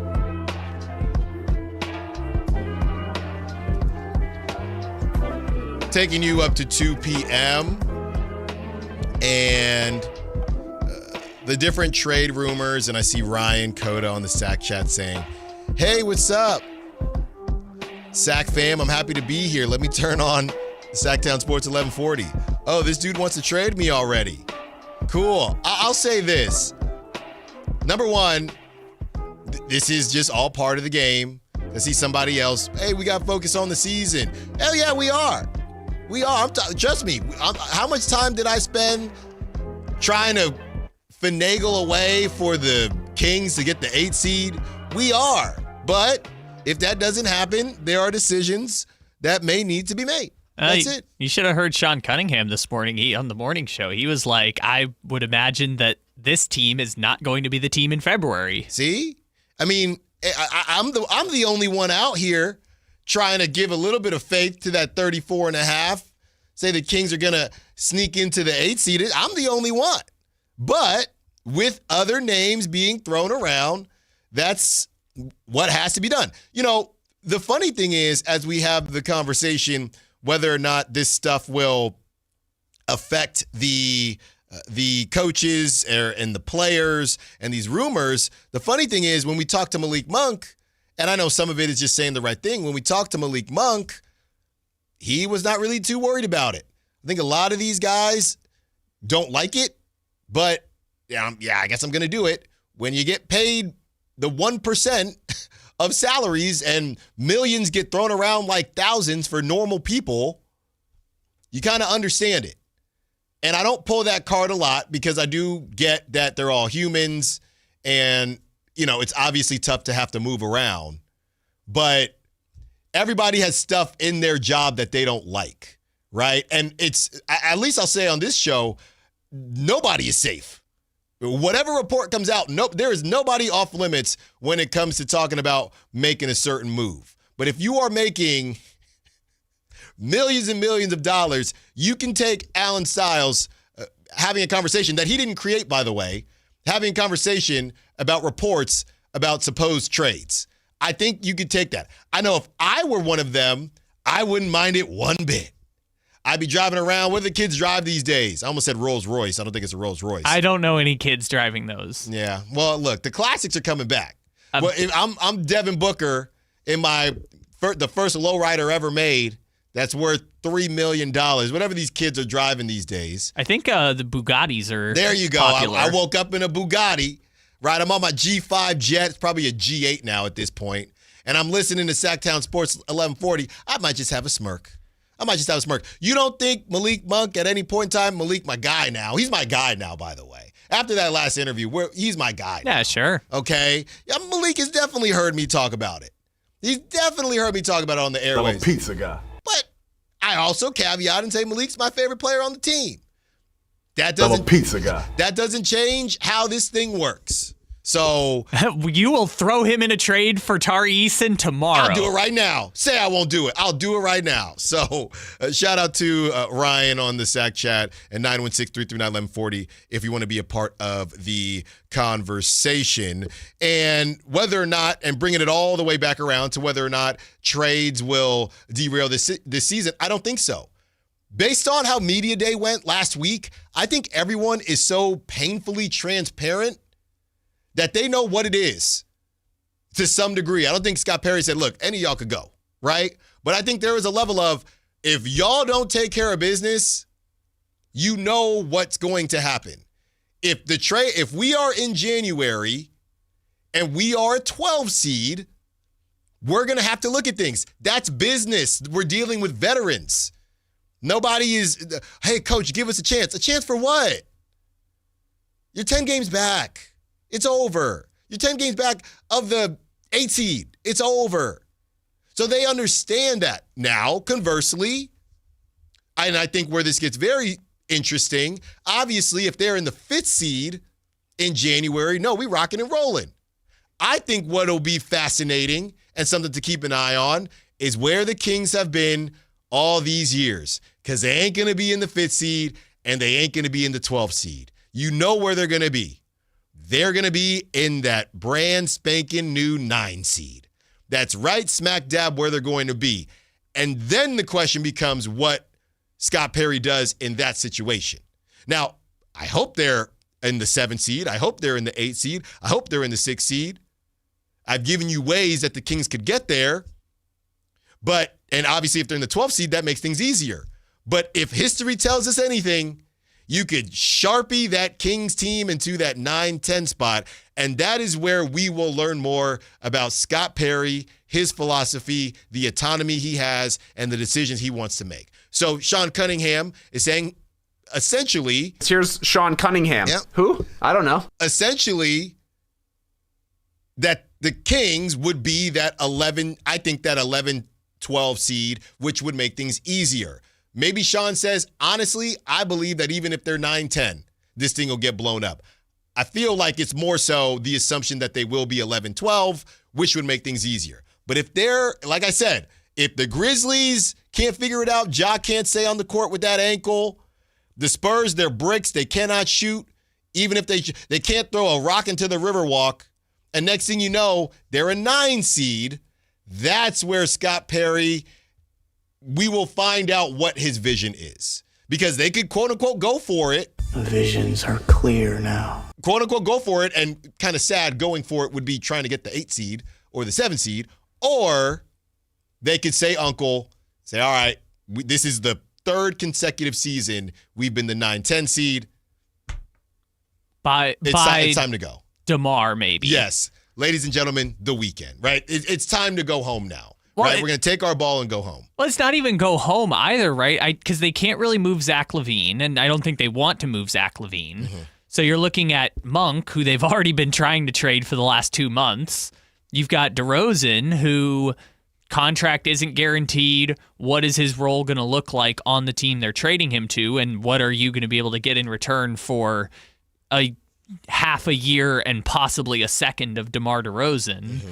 You know, it's more so just reshuffling a little bit, because while I think they will make a big trade, I don't imagine Sabonis, LaVine, Keegan, any of those 3 are going to get moved prior to the offseason. I don't think so either. And the real question is, if you are kind of stuck in the middle like that, how does the team feel as well? It's not about, I don't think the trade conversations are going to derail the system or derail the season. It might be the fact that the season is derailed that affects them the most. If you get to January and DeMar in year 16, 17, 18, whatever it is, and Zach LaVine, same idea, Domantas Sabonis once again, and you're in that 12 seed, then it's a conversation of, well, how do we, besides the millions and millions of dollars, how do we get up in the morning with that same motivation? Right? We know we're out of it. We're scratching and clawing to get to the top of the 7th of the play-in. What's the point? What are we actually doing? What are we doing? Yeah. What are we doing? What are we doing? That's more of the question than trade rumors. Trade rumors are going to swirl around everywhere. Right? Anybody could get it. Everybody is a part of trade rumors. And if Allen Stiles has anything to say about it, trade rumors will always be there. And they are going to live on. At the 12 o'clock hour in 6 minutes. We also have to give you that secret code for the Kempton Sawyer giveaway that's all coming up at 12 o'clock. This one is Darius Garland. And I just talked about this guy being my favorite player on the Kings. What did I say? It ain't safe. It ain't safe. We will start to get you ready for pregame for the first preseason game of the Kings season. But 12 o'clock, an anonymous source says the Kings should go after that high-scoring guard out there in Cleveland. The other guard. That's not disrespectful. Allen Stiles, Sactown Sports. This is the story of the one. As a safety manager at a manufacturing plant, he does everything he can to keep his coworkers safe. From finding ways to reduce risks to keeping safety supplies in stock. And for that, he relies on Grainger. Grainger offers a broad range of quality products and next-day delivery, so he can always play it safe. Call 1-800-GRAINGER, click Grainger.com, or just stop by. Grainger, for the ones who get it done. Thunder, feel the thunder. It's the energy all around you. Lightning and the thunder. The thrill of the moments to come. The flash of lights. The rush of pure exhilaration. The roar of the crowd. See it, hear it, feel it. Feel the thunder. Thunder Valley Casino Resort. Feel the thunder. Sacramento.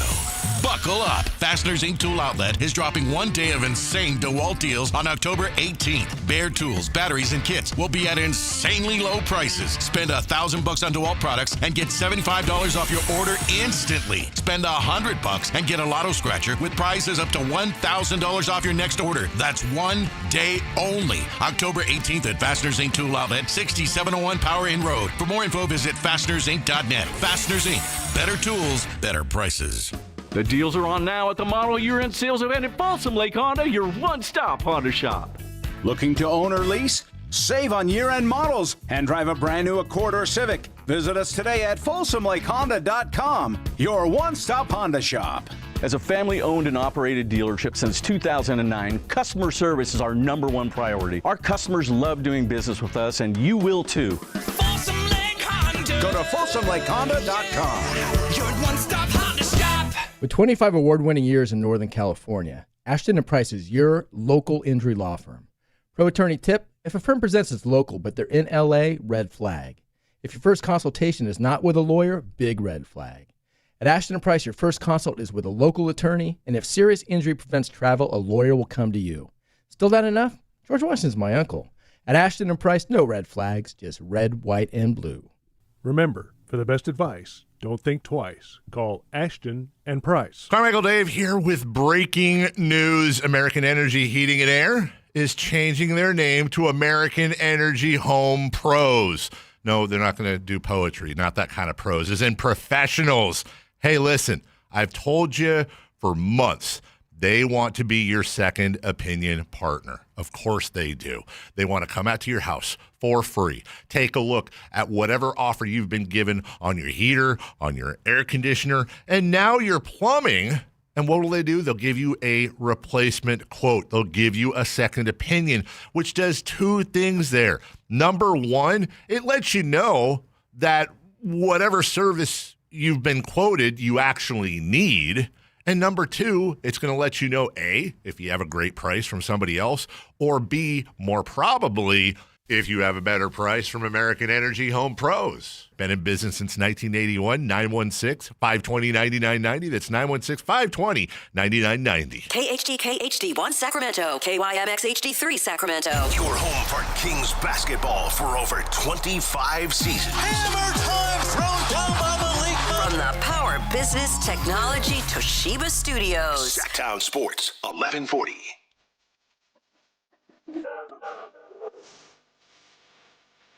Your home for Kings talk and so much more. Live and local. Allen Stiles on Sactown Sports. 2 hours down, 2 hours to go. We have hit the halfway mark on today's show. It's been an eventful one. Shout out to Kyle, Brian, our engineer, working to get everything up and running. We got new cameras in the building. I need a haircut, but we got new cameras in the building. Okay, I've been at home, right, with the baby. And everybody was joking with me about that my $70 haircut. Okay, look, yeah, I had to pass on the $70 haircut. We got some diapers to buy. Okay, so right now your boy is out here, a little rough. These cameras, they're even clearer than normal, so it's perfect. Well, I've also been saving your feelings for the last however many segments, but when Jason Ornelas and Brian, our engineers, set up the cameras yesterday, they had it set to Dave height, shall we say. And so then when you came in, I started adjusting the cameras, and I kind of had to make the point. They were like, well, go back to where it was. And I'm like, Allen is not the same as Dave when it comes to the Kyle, camera angles. You know how I tell you that I rank my family, okay? And baby number 2 she's number 1 right now after a great night in her new arms open swaddle. So my wife is pretty high right now because she organized that, and the baby slept well. So they're 1 and 2. You know, Kyle, I'm going to start ranking my coworkers. You're dropping pretty low here. I think he's short, Tim. Yeah. I think he's short. You, Verlad, you guys are in the dumpster right now.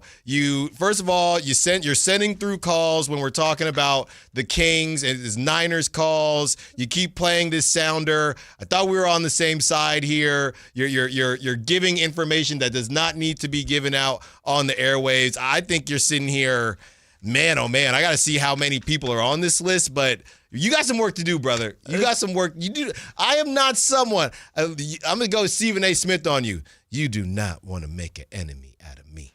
Look, Allen, it's been a long day so far. It's a long day for me too. We've had stream start, we've had stream stop. So my apologies. I've just, got a bit of a short fuse going on. Let's see. I think he's short, Tim. No. I think he's short. Okay, Kyle. I'm telling you, man, you do not want to make an enemy out of me. I'm telling you that right now. 916-339-1140. Sactown Sports is giving you a chance to win a pair of lower-level seats to the Sacramento Kings versus Oklahoma City Thunder on November 7th. A one-night stay at the Kimpton Sawyer and a $200 gift card to Revival, downtown Sacramento's social hotspot. Enjoy elevated vibes, stylish crowd, and the perfect view of the Beam after a Kings win over the defending champions. Text in today's keyword to 916-339-1140 now for your chance to win. And today's keyword, it's an easy one. It's room, because you'll be in a room if you win. ROOM. Very simple. Text in room if you want to spend some time with whoever it is at the Kimpton Sawyer. You get $200. Baby, we got top shelf for you. We get a couple drinks at the top shelf level. We're going to go watch the Kings beat the Oklahoma City Thunder. It's going to be an outstanding night. So all you got to do is text in room before the show ends, and you will be thrown into that system. ROOM. Very simple. So that is what you're going to do right about now. 916 Silva, my guy, says, I thought Kyle was your boy. I'm telling you, people are going to keep playing with me. 916 Silva, you're not understanding. They are not understanding, okay? There's a lot of motion going on, so they need to be very, very careful. But you should be very, very careful if you win as well, because you're gonna enjoy yourself. I'll tell you that much right now. ROOM, Kimpton Sawyer. Look, I parked near it before, right? It's like the Taj Mahal to me. I parked by it. It looks beautiful from the outside. You talk about Bugattis. There's only nice cars. Right? One of those hotels where I think you got to do valet. That's how you know you made it. That could be you.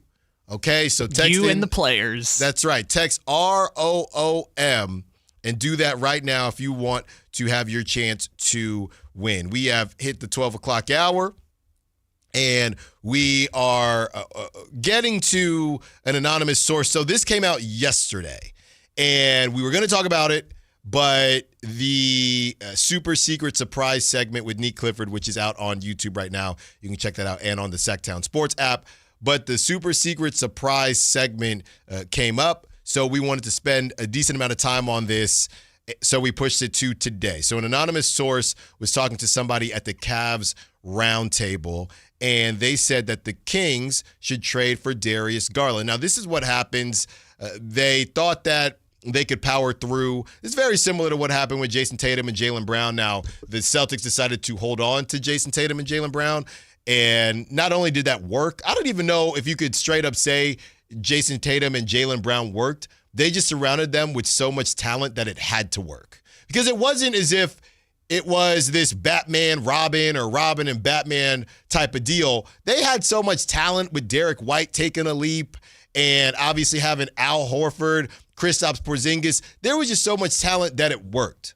Well, the same thing but there are so many discussions about whether or not they could do this, right? The Bradley Beal, John Wall thing, CJ McCollum, Dame Lillard. We've had these conversations about guards before. And the other thing about the Celtics is they're bigger, right? They're 6'9", 6'6", 6'7", between Jaylen Brown and Jason Tatum. But we always have this conversation.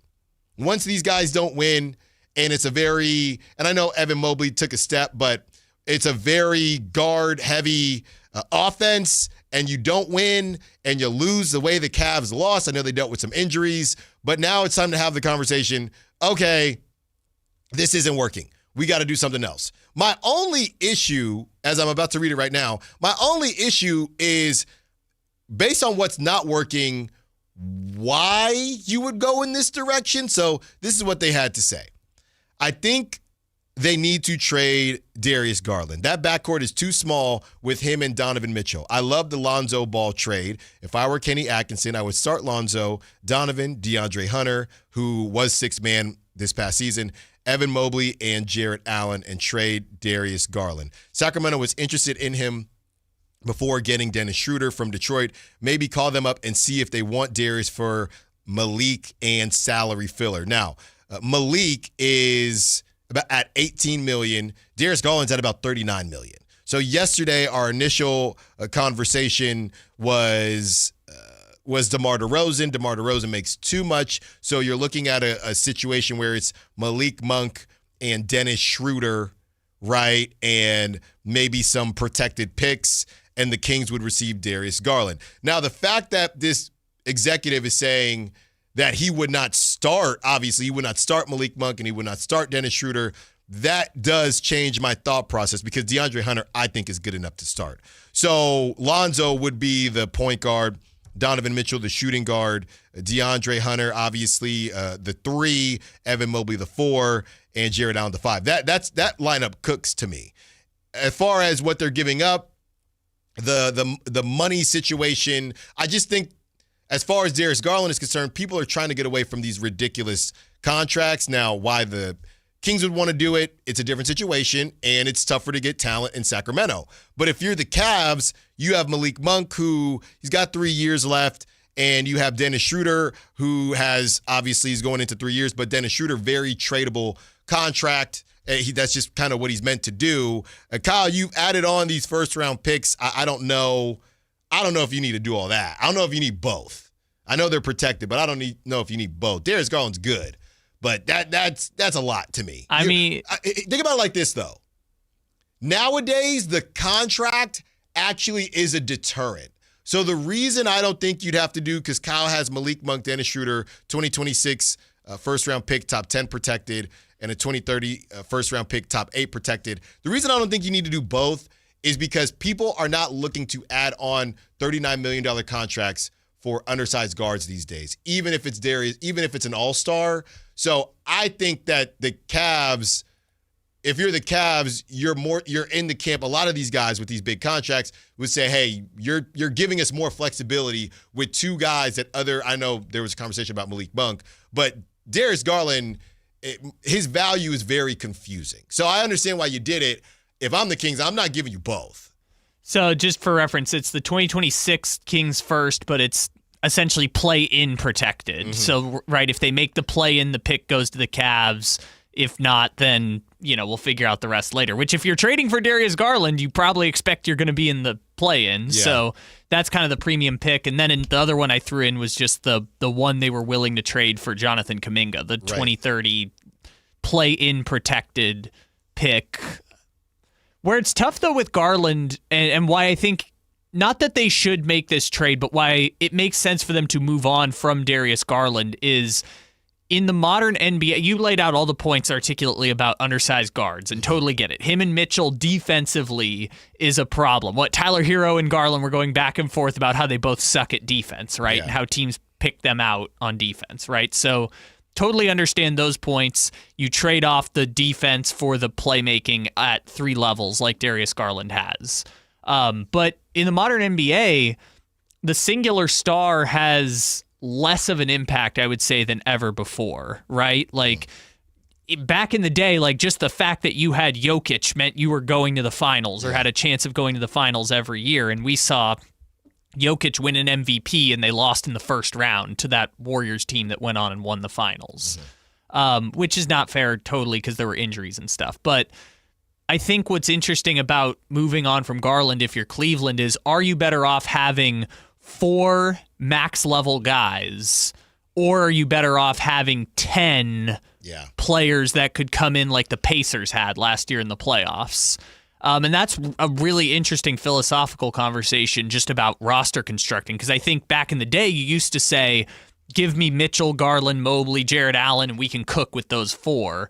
And nowadays it's actually we might be better off with Lonzo, Donovan Mitchell, Darius Garland, Mobley, Jared Allen, and then off the bench, Schroeder and Monk and Max Strus and Dean Wade. Yeah, it's interesting to think about. Yeah, but the only thing, and I don't know where Donovan Mitchell would fall. Is he a top 20 player? Is he top 15? I mean, he was All-NBA first team last year, so right. So by that math, he's top 15.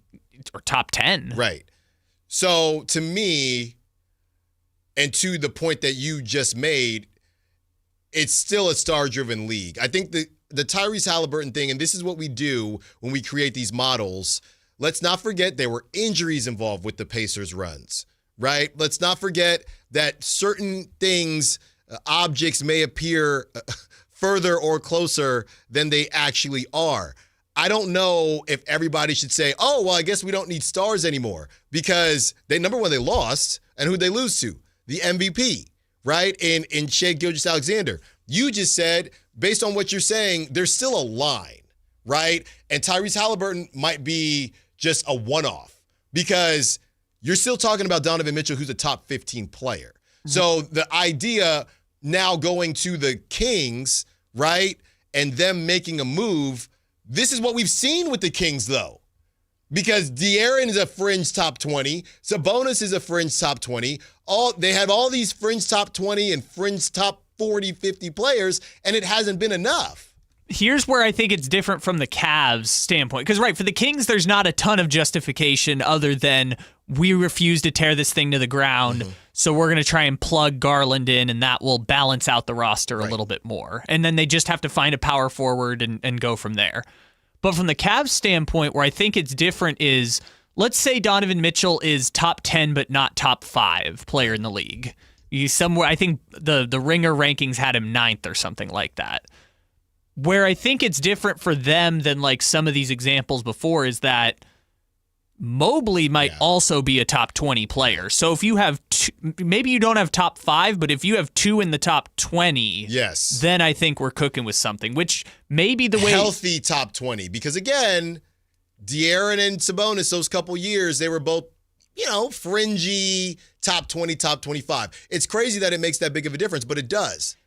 I think what's different, though, is I think Mobley right now is probably better than Sabonis has been at any point in his career because of what he brings on the defense. Like, Mobley is one of those players where, like, yeah, it sucks that you have 2 undersized guards that can't defend, but Mobley is so good defensively, and Allen is so good as a shot blocker that teams just don't even dare go into the paint against the Cavs, and that kind of changes the way that you can roster construct when you have those 2 guys. You know what I will say? I won't disagree with your point of if you just have – I think you can do 2 top 25, right?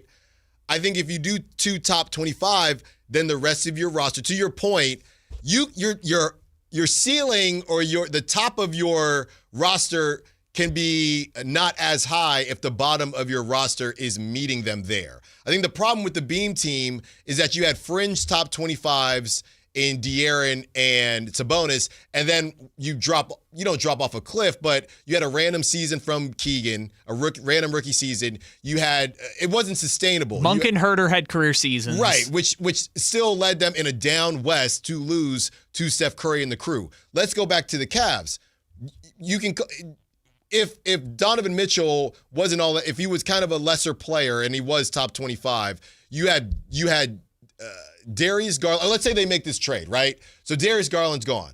You have Donovan Mitchell, who's top 15 at worst right now, just based on the awards that he got. Then you have Evan Mobley, who you just brought up. Then tell them what else they have, Johnny. Then they have Jared Allen, who again is a kind of a lockdown guy and a legitimate big man. The problem is the drop-off, right? The problem is, if you're to bring Darius Garland in, you have Darius Garland are we back? We're back. I think he's right there with De'Aaron Fox. You have 2 fringe top 25 guys in Domantas Sabonis and Darius Garland. Then after that, you got top 50 with DeMar DeRozan? I'd say Levine top 60. So I was going to put Levine higher. So Levine's top 60. According to ESPN, Levine is 70. Yeah. DeMar DeRozan's 80. Yeah. Right? In this scenario, Levine's your number 3. Keegan ain't on the list. Malik ain't on the list. Well, Malik's going to Cleveland. But right, exactly. So that's not good. So you're right. But the problem is the rest of the lineup is not good enough. Which is why, like, I don't know which way I lean on it. I think there's an interesting debate, right? The Pacers, for example. The Pacers go on this finals run with Tyrese, maybe top 10, but at least top 15, and Siakam, probably fringe top 25 guy, right? Mm-hmm. But that was a team that was not expected to go there and only won like 50 games in the regular season. Yeah. Versus like Minnesota. Minnesota had the model that we're talking about with Cleveland right now with Karl Anthony Towns and Anthony Edwards, and then just kind of a drop. You had your Naz Reeds, but there was kind of a drop off. And they decided, actually, we're better off trading Karl for the depth. And they ended up with the same result, but they made the call, we're better off with Randall and Dillingham and Dante DiVincenzo. If Dante is half of what he was on the Knicks, what was that, 2 years ago now, that's an outstanding trade for and they still went to the Western Conference Finals. Well, I made this point when they lost, is when they had, and this is why I think it's such an interesting conversation, is when they had Karl, they lost in 5 games in the Western Conference Finals. Mm-hmm. When they traded Karl for Julius Randle and DiVincenzo and Nickeil Alexander-Walker was still there, they still lost in 5 games in the Western Conference Finals. So you can get there both ways. You just have to decide what you think gives you the best chance to get over the hump. Right. And Minnesota decided to go the route of trading Towns, similar to what it would look like if Cleveland were to trade Garland. Right. And as much as I want to say, well, if Dante DiVincenzo did XYZ, maybe they win. That's what happens when you're trading a premium for a role player. A role player can go into their shell and you don't know what you're going to get. Dante DiVincenzo could have it literally is right there. Now, this guy didn't get traded from year to year, but it's literally right there with Kevin Huerter, right? 2 one-off seasons, and then not only did they come back to reality, they went in a negative direction, and the team that now is assuming that we'll have at least something similar to that didn't get it. And that was 2024 for the Sacramento Kings. Yes. And if I were to ask you right now, because like the Knicks made the call, just give us the 4 guys and we can make something work with that. Just give us Brunson, give us Bridges, give us Karl, give us Anunoby. We don't need any of the depth. We just need those 4 guys, right? But if I were to ask you right now, who won the trade between the Knicks and the Timberwolves, you'd probably have a hard time answering either way. Yeah. I think they both have the potential to win it, right? If Dante comes back and Julius is still what he was, then I think it's easier for the Timberwolves to say they won it because of financial flexibility and the fact that they got that far and Dante was brutal. The Knicks, there's only one goal. So I think they have to win it for the Knicks to win the trade, in my opinion. But the Timberwolves do not. Which is why this Darius Garland situation is so interesting, because part of the motivation for the Cavs to do that trade where it's Schroeder and Monk and then you get picks and you can turn the picks into something else is not only do you add the depth, you stay out of the second apron, which is where they'll be next year if they don't move one of their 4 guys. And the second apron changes these conversations because if you do the Knicks route of just going all in on the 4 max players, you can only do that for a couple years. The Celtics could only do that for a couple of years before you ended up having to go back down. So that's why I think it's so interesting to talk about trading Garland or trading Jarrett Allen, because if you're those teams, are you better off just having 10 guys that can all play, but you only have 2 of the top 20? Are you better doing the Pacers model or the Timberwolves model than you are of doing the Knicks, for example? And if you're Cleveland, that might be the motivation to move Garland, because I think of their 4, he's the least valuable relative to what they're being paid. Yeah, and I still don't know if it's apples to apples just because Donovan Mitchell might be one of the most confusing players in the league as far as where you're supposed to put him. because I think he's better than Tyrese Halliburton. I think, but regular season he was. Right. He's, the accolades say it, but at the same time, I don't know that Donovan Mitchell, I don't know that he can be the best player for you when you win a championship, and that's not to say, and he's carrying less of a load than the Jalen Brunsons of the world. So, and I know Jalen Brunson got help, so it's not exactly the same. I don't know where to go from there, but to bring it all back around as far as the trade is concerned, unless Scott Perry actually has a plan to blow this thing up, like Sean Cunningham said, could very well happen. If this thing doesn't go well in February, then I would probably do it because, you talk about the first rounders and you can go back and forth with that. But as far as the players are concerned, yeah, Malik Monk and Dennis Schroeder, two guys that are in their primes, and one of the guys has already been in trade talks throughout the whole offseason. So I think you would have to do it. Like I said, if you're dead set on not starting over, then I would do it because you have to get better. If this is what Sabonis said back at the end of the season, we need a point guard, right? And Dennis Schroeder, we all agree, was kind of a temporary solution at the point guard position. Even the Kings believe that because they only gave him a 2-year contract, basically. I mean, there's essentially third-year option. Yeah. Third year, I think like $4 million of it is guaranteed, so they can just cut him and it's no problem. If that's only a temporary option and this is a more long-term sustainable fix, if that convinces Sabonis to stay, then I think it's worth making the trade. But if it's still not going to be good enough, because you need Garland and Sabonis and LaVine, and then I think you could make the argument they've actually gotten better from moving on from De'Aaron Fox, but they've also had to trade future draft picks or a pick to make it happen. So that's kind of the interesting situation, is kind of not just the trade value itself, but kind of the interpersonal dynamics of it. Yeah. It's pretty fascinating. Some of these texts here, shout out to the text line. 916 says, funny that the Kings are the one team that seem to love the idea that it's not working, but let's just keep running it back over and over again. And that's to the Kings and the current roster that they have. 916 says, no way I would do this trade, talking about the Darius Garland trade, especially with a non-defensive center like Sabonis. There shouldn't really be any conversations about the Kings that don't involve somebody like Tari Eason, which is somebody we talked about in that possible Houston Rockets trade. Well, if we combine the two, you would end up with Garland, LaVine, DeRozan, Tari Eason, Domantas Sabonis. Coming off the bench, I guess Nick Clifford, would be your sixth man in this scenario. Well, yeah, I was going to say you lost Keon, but you got Nick, and you might still have Devin. Yeah, you would still have Devin. You still have Devin. Still have Maxime. Still somehow have Dario Saric. If you could get this, and that might be the most realistic one because you're going to get one star and then one guy that's solid, right? And again, he's 24 years old.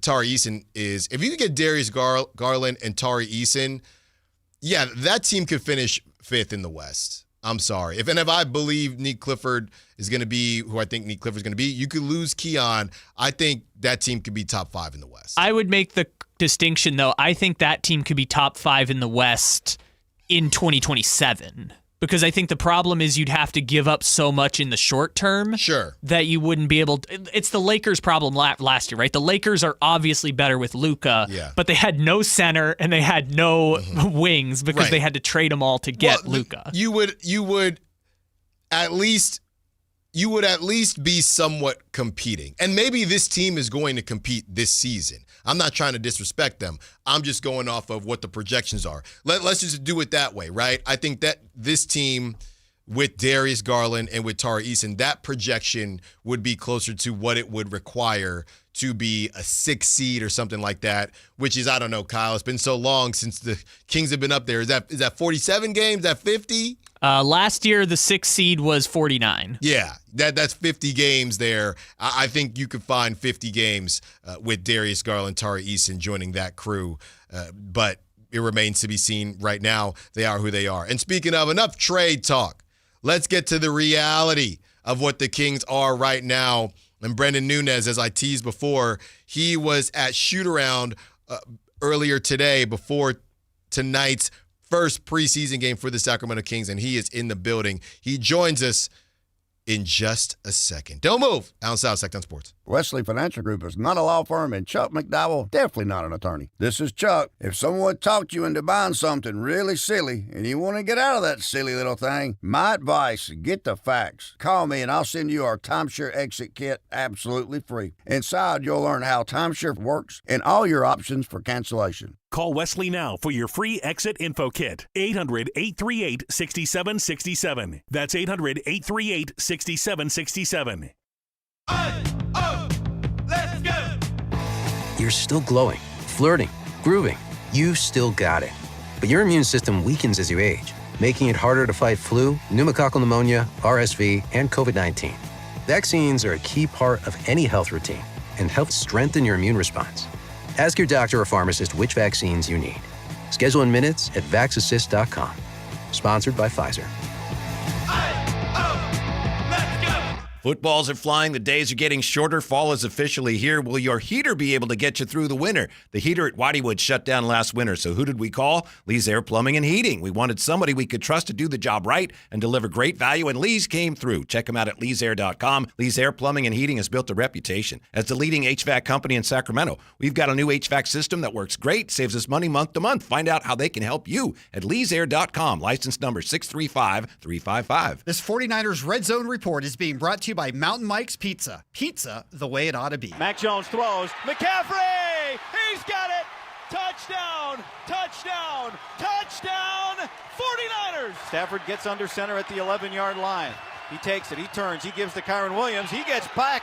I think he's short, Tim. I think he's short. And the 49ers storm the field. It is all over. The 49ers have won it in overtime. Ready, set, win big. When the 49ers win, you score. With 49% off any large pizza, only at Mountain Mike's Pizza. Celebrate every game day with your favorites from our legendary crispy, curly pepperoni, bold sauced up wings, garlic butter drenched sides, and gooey sweet desserts, all hot, fresh, and built for a Niners victory. Download the Mountain Mike's app, join Mountain Rewards, and turn every Niners win into a pizza party. Let's go Niners. Mountain Mike's Pizza. Pizza the way it ought to be. When I was a kid, I remember my dad, a lineman, leaving in the middle of the night. Families were depending on him to get their power back on to keep them safe and warm. Watching him taught me that this work isn't just about wires and circuits. It's about people and the trust they place in us when the lights go out. That's why I started Maverick Electric Heating and Air, to carry on that same promise of showing up, doing it right, and protecting families when they need us most. Visit callamaverick.com. Hey everyone, it's Kyle Draper here. If you're in the market for a new car, let me tell you about my experience with Mercedes-Benz of Stockton. From the moment I walked into their state-of-the-art showroom, I knew I was making the right choice. There was no pressure from the sales staff, and if I'm being honest, I felt like a kid in a candy store. I settled on the all-electric EQS SUV, and let me tell you why. First of all, the comfort. After a long day at work, I actually look forward to being in my car. It has several different massage settings, including my favorite, hot relaxing back. Plus, the seat heating and cooling features are perfect for the hot summer or those chilly mornings. Mercedes-Benz has the reputation of making the finest cars in the world. Now it's your turn to experience what I already know. Mercedes-Benz of Stockton is the best car buying experience you'll ever have. They're just a short drive down I-5, or you can shop online anytime at mbfstockton.com. That's mbfstockton.com, and tell them Drape sent you. Stockton 99 Speedway, Saturday, October 18th. It's championship night. Late models, modified, sprint cars, dwarf cars, and the insane trailer racing. Plus a huge fireworks show to light up the sky. Tickets start at just $20. Don't miss the season finale. Stockton99.com.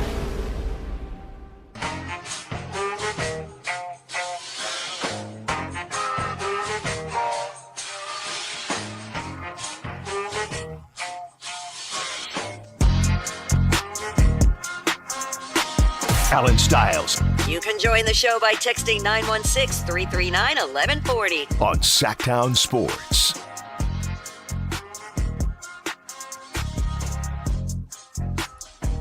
$12:30. Brendan Nunez joins us. Brendan, Kyle asked you this question, so I'll ask you on the air. And people can obviously listen to the game here on the flagship home of your Sacramento Kings.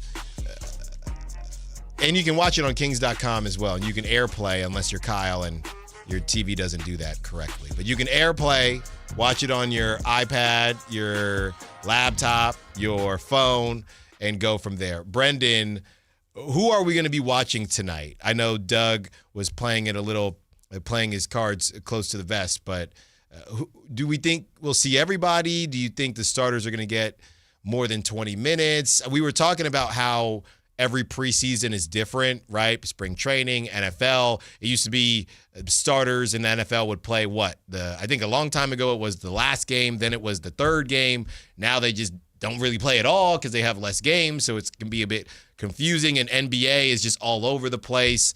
What do you think? We can ask you about tonight specifically and just in general with preseason. Yeah, I mean, one thing that they pointed out a lot is one thing that the Kings have pointed out a lot throughout this process is that how there's only 4 preseason games now. Mm-hmm. And I actually don't recall if that was the case last year, but I know slowly over the last few years they've gone from 8 to 4 essentially. Yeah. So I think they are putting value on, hey, we only have so much time to work this all out. So I think guys will play. Doug got asked a little bit yesterday what his expectations are, and he plays things a little close to the vest here, but he said he doesn't really know yet. A few different things that they've thought about rotation-wise, but we'll see. The game will dictate a little bit, but I think we're going to go in with a mindset of something and probably stay pretty close to script. So I'd imagine that means that, starters are only going to get so much burn. Like, I don't want people coming into this thinking, hey, Dennis Schroeder's the shiny new piece. He's about to go run 35 minutes. I mean, the way they're talking about him. Hey, that's not happening tonight. You can't sit him. Not happening tonight. We'll see in the regular season debut, I believe, in Phoenix, and then home game against Utah once we reach there. But preseason-wise right now, I think, I'm guessing a little bit here, but I feel like typically how you see this go is guys will play maybe 20 minutes starter-wise. You probably want to get a look at some different lineups, right? The things I'm going to keep tabs on is like, okay, who's that first sub? What does the second unit look like, right? Because it's not the hockey subs that we're seeing at training camp right now, for example. So like Doug said, they have a script and they plan to stick to it when it comes to rotations, to be clear, script-wise. I know the word's a little bit of a hot topic the last couple of years. But yeah, I mean, I think that you will see the starters for a bit out there, but this is the time where they got to figure out, hey, who are we keeping around after heading into the regular season, who is going to eventually make the cut? And so everybody, I would imagine that most, if not everybody, will get some opportunity today. Give me a name just off the top of your head. Of a player that may not be the first name that you think of, but somebody that could come in, surprise people as far as getting some, I don't know about legit playing time, but get more time than what a lot of us would expect. Yeah, I mean, I think that Nick Clifford is sort of an easy answer here, right? Yeah, people are expecting a lot for Nick, but I do think he will impress a little bit. I'm monitoring that backup 4 spot, and I'm curious how much run Isaac Jones gets. Yeah. I think that if you go down the line of who their options are there, Isaac's probably the best player, but he was still most optimized as a 5 last season, and I would even say in Summer League, even though they were pushing him to that 4 spot. So I'm curious is there another step there? I want to make him more of a wing than a big, and I think that you can obviously incorporate those big skills that already exist into what he's got going on. So yeah, I mean, I'm curious to see what Isaac has going on, and then a little bit of excitement for Devin Carter out of camp as well. I know that Kings fans are excited for him in general, but a healthy offseason will do a lot for him, and he's feeling good. And I would say that, Nick was the cop-out answer, but when the players have been asked about this coaching staff, hey, who stood out to you, it seems like the most common answers have been Devin Carter and Nick Clifford.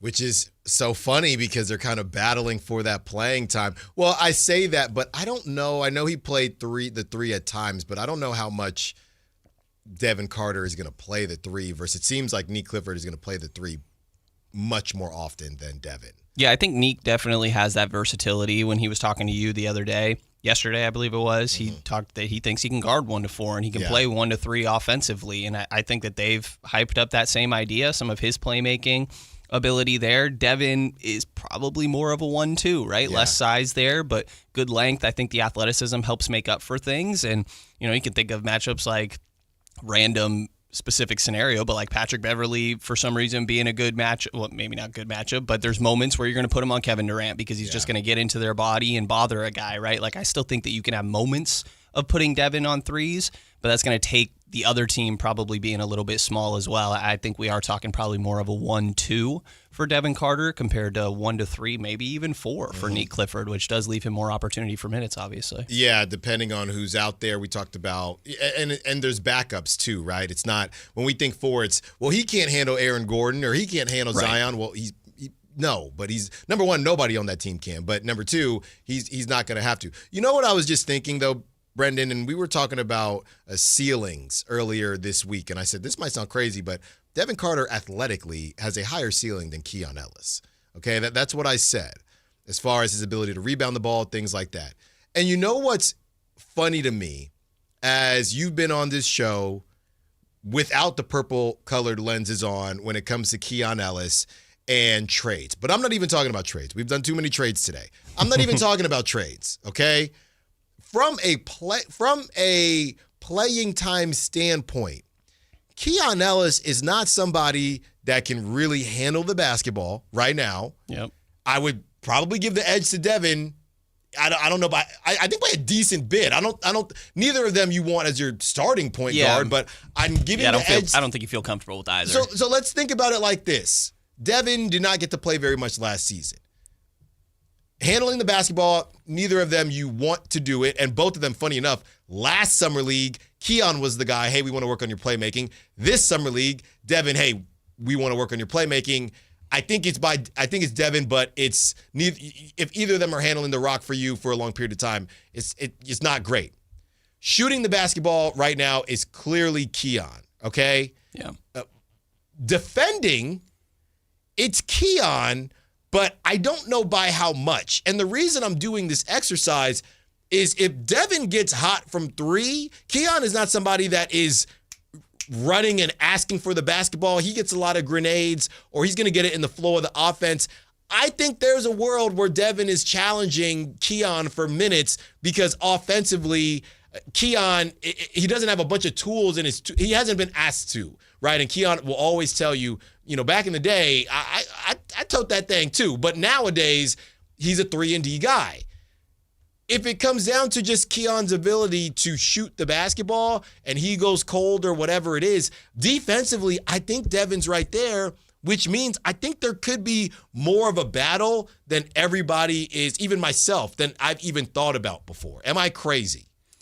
I don't think so. To start with, like, the Devin having a higher ceiling thing, I think that's an easy yes. Like, you can, the draft stock doesn't matter as everything at this point, but, like, that's where ceiling triumphs everything, right? Yeah. And Keon goes undrafted. Devin's a lottery pick. Like, those athletic tools are ridiculous. I'm going to keep saying it. He's got the same vertical as Malik frickin' Monk. Like, this guy can jump out the gym. The wingspan's there. I believe he led the combine in 3/4 sprint speed. They want to play fast. He plays into that.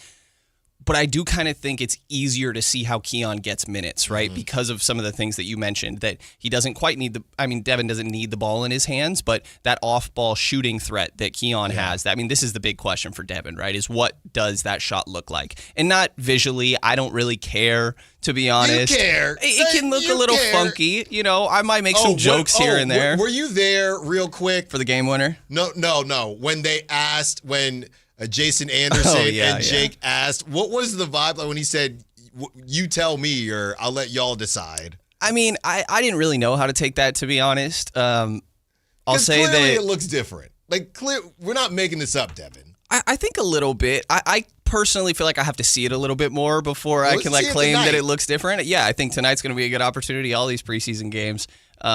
But, I think that we've been a little critical of Devin in media at times, and I don't think he's necessarily the most open to us. No, that's nothing to do with you. You weren't trading Devin, right? Nah. Devin, we'll see you on the show. Hey, no, but the potential is clearly there. With his body. Yeah.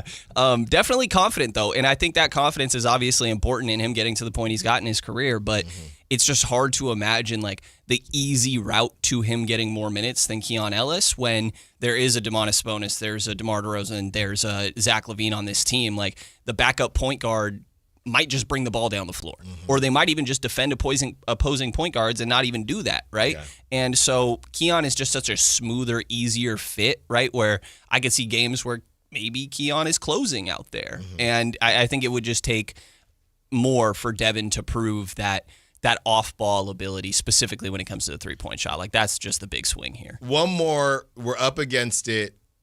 Your thoughts? We talked to Eric Pincus earlier from Bleacher Report. Great stuff. He said, look, man, this restricted free agent thing, it gives so much control to the team that it doesn't mean that they don't like a guy. It's just, hey, we're just not afraid that someone's going to price you out and you might get a better deal like the Bulls and Josh Giddey. Now, we know less teams had money. Where I'm going is Keegan Murray. Have you heard anything? Does it feel like a situation where initially it felt crazy, but even if he has a freak leap, the Kings can just match it because they have the rights of restricted free agency. So do you think the Kings are going to sign him to an extension, or is it Scott Perry didn't draft him and it might be worth just saying, you know what, Keegan, let's see what you do in a contract here? I think that his agent is probably negotiating from a pretty tough spot right now, where you look at these past 2 seasons and it's like, hey, you've kind of changed my role every single year here. And there's reasons for that in his personal development. You saw the defense and the rebounding last year specifically, but he took a hit in his shooting, right? And that was the moneymaker really early on. And so that numbers go down, like, you know, as much as Kawhi is going to say Boardman gets paid and maybe in multiple avenues, the scoring is what's going to get you paid right now in the NBA. And that 3-and-D role, obviously, Keegan fits into. I just think that it's, in my mind, that I've done it before, but the Jabari Smith Jr. numbers are identical. Yeah, with him and Keegan's last year, and so I think Jabari got 123 or something. It's along the lines of potentially. And so I think that 25-ish number does make sense to me, and I think that maybe they could reach an agreement at some point. But it wouldn't surprise me if on Keegan's side they're like, "Hey, I feel like we can show a little bit more, and I'm gonna prove that this year." And then ultimately the earning Kings, a larger deal. Yeah, and then ultimately the Kings could match it or say, we think it's a one-off. Yeah. See ya. But you probably don't want to let him hit restricted free agency. Like, that's not – I know the Kuminga thing's a unique scenario this year. Brooklyn, the only team with cap space. I don't have everything in front of me, but the teams with cap space next year are not very good teams. And honestly, that's probably where Keegan makes some sense, right? Yeah. That he can go spread his wings a little bit more. So, do you think he will get the extension? Right now, if you're going to make me pick one or the other, I'll go yes, because they don't have anything else like Keegan Murray. And I don't think he's a $30 million player. I don't know that he's going to play himself into a $30 million deal here. So I'll say yes, somewhere around the maybe 23 to 27.8 range annually. Okay. Brendan Nunez, be sure to follow him on social media. Check out all of his good work on the Sactown Sports website. Brendan, we will talk to you soon. Have fun at the game tonight. Tell everybody I said what's up, man. Tell you know. Are you not gonna be out there? I gotta run around. I got diapers to change. 2 kids. I'll let you know about the media food. Yeah, please do. Brendan Nunez, thank you so much for joining us. On the other side, I have continued to strike out when it comes to my draft picks. Say it ain't so to my guy in L.A. Allen Stiles, Sactown Sports. Switching to Progressive is a game-winning call. And that reminds us of other game-winning calls in the history of sports. It was a doubleheader in August and really hot inside the concession stand. So instead of waiting for people to come to me, I figured I'd walk around yelling, "Hot dogs here!" And that's how I became the first hot dog vendor in sports. Okay, not really a game-winning call, but it was a good call. You can make one too. Switch to Progressive and you could save hundreds. Progressive Casualty Insurance Company and Affiliates, not available in all states. You're still glowing, flirting, grooving. You've still got it. But your immune system weakens as you age, making it harder to fight flu, pneumococcal pneumonia, RSV, and COVID-19. Vaccines are a key part of any health routine and help strengthen your immune response. Ask your doctor or pharmacist which vaccines you need. Schedule in minutes at vaxassist.com. Sponsored by Pfizer. If you're 55 or older and into that whole saving money thing, T-Mobile has an exclusive phone and internet bundle just for you. Right now, get 2 unlimited phone lines plus 5G home internet for just $30 each per month with autopay, plus taxes and fees. And with 5G home internet, setup is easy with just 1 cord and no technician needed, which is great if you're also into that whole keeping it simple thing. Switch now and experience the best mobile network in the U.S. Visit your local store to start saving. T-Mobile, it's better over here. Based on analysis by Ookla of speed test intelligence data Q4 2024 to Q1 2025. Ookla trademarks used under license. Unlimited on our network. Customers on voice plan may notice speeds lower than other customers and further reduction if using more than 50 gigs a month due to data prioritization. Video streams and SD on this plan. Home internet pricing after $20 and monthly bill credit plus $5 per line without autopay. Debit or bank account required. See 5G device coverage and access details at T-Mobile.com. Ooma. What was that? That is business phone bliss with the Ooma Cloud Phone System. It handles all our voice, video, and messaging needs. You sound very... Calm? I am. Ooma has everything I need to run my business more efficiently, like virtual receptionist, call routing, and video conferencing. And it starts at just $19.95 per month per user, plus taxes and fees. Ooma. Nice. Find your business calm at ooma.com/radio. When your reputation's on the line, you don't leave anything to chance, especially your primer. Painters trust Kills primers for a smooth start, strong adhesion, and serious stain-blocking power. And now, the full Kills lineup is available exclusively at the Home Depot. Need it fast? Get same-day or next-day delivery, or order online and pick up in-store. Kills primers. Pro results, faster. The Home Depot. If you're a pro, you know. What's going on? We're talking to Chad Hoblet of Hoblet Dodge Chrysler Jeep Ram in Woodland. Tell me, Chad, what's happening for the Drive into Fall event? There's still time to get some adventure in when you save up to $8,600 off MSRP on the brand new 2025 Jeep Wrangler Willys. I love how these modern Jeep Wrangler Willys are filled with the latest and greatest tech and comforts, yet pay homage to the iconic past of the Jeep with huge off-road capability, distinctive exterior styling, and special interiors you will love. Man, you make it sound like you're buying a modern-day piece of history. It's true. Once you get into one of the Willys, you won't want to get out. But whatever you're looking for, you can find it at Hoblet. Check out our certified pre-owned supercenter with nearly 200 vehicles available and over 50 under $20,000. Whatever you need, it's at Hoblet right now. Search, select, and save through their whole inventory at HobletDodge.com. Unbeatable prices, unbeatable selection. Nobody beats Hoblet, period. $8,600 total net savings on select new 2025 Jeep Wrangler Willys after $4,000 factory rebates and $4,600 dealer discounts. Rebates include $500 first responder bonus cash for eligible first responders. 3% net savings. Sample VIN 608-744. See dealer for details. It's championship night at Stockton 99 Speedway, Saturday, October 11th. Pro late models, mini stocks, legends, pure stocks, and mini modifieds in an all-out war for the crown. Kids 10 and under are always free. Grab your crew and hit Stockton99.com for tickets and info. Then be there when the dust settles and legends are made.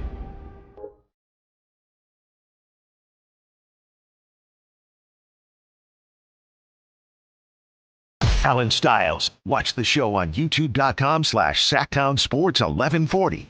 Or listen on the Sactown Sports app.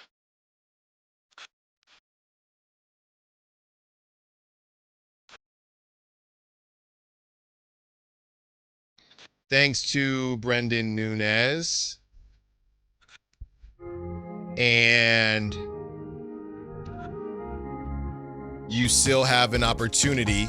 Okay, the word was room, ROOM, for your chance to stay at the Kimpton Sawyer. That giveaway, November 7th. Kings taking on Oklahoma City Thunder. You're going to get lower level seats, $200 to Revival in the form of a gift card. So plenty of opportunities, well, a couple more opportunities throughout the week. Today's is room, ROOM, 916-339-1140, 916-339-1140,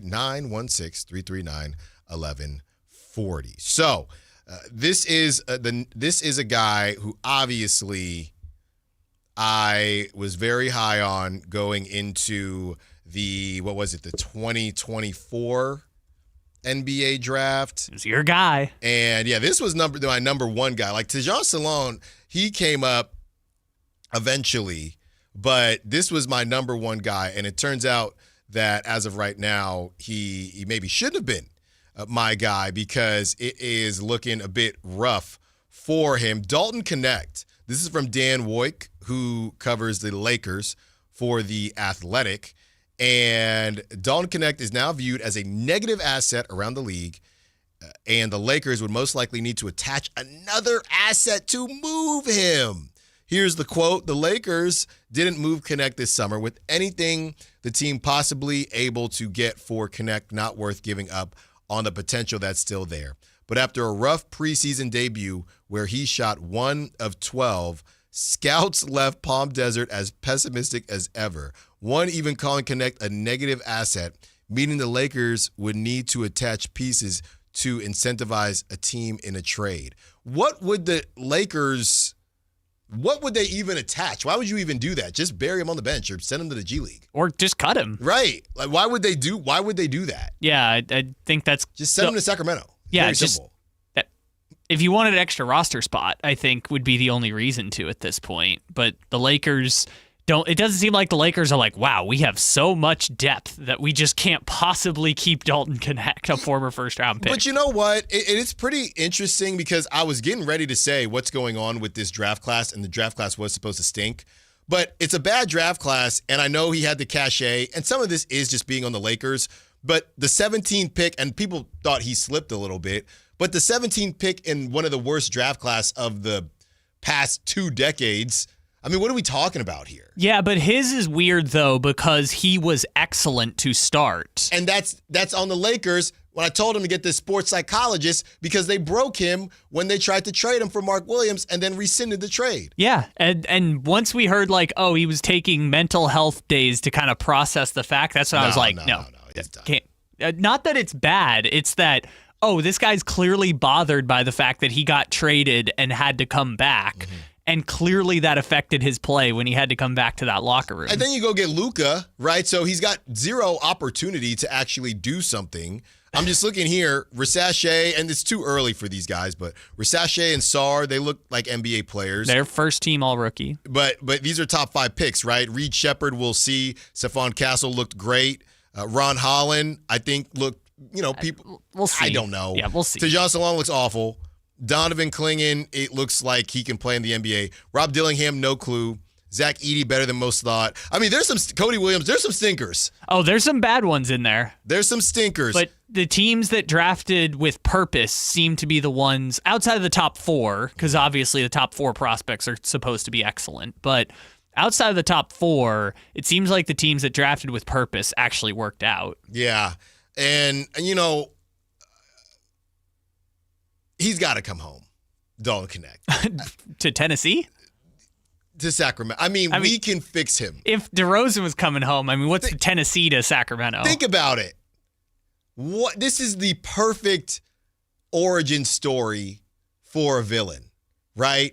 You're with the Lakers. Everybody loves the Lakers. Then all of a sudden they try to trade you. They go back on the trade, and now you're stuck. You're scorned. You're upset. Where else to go?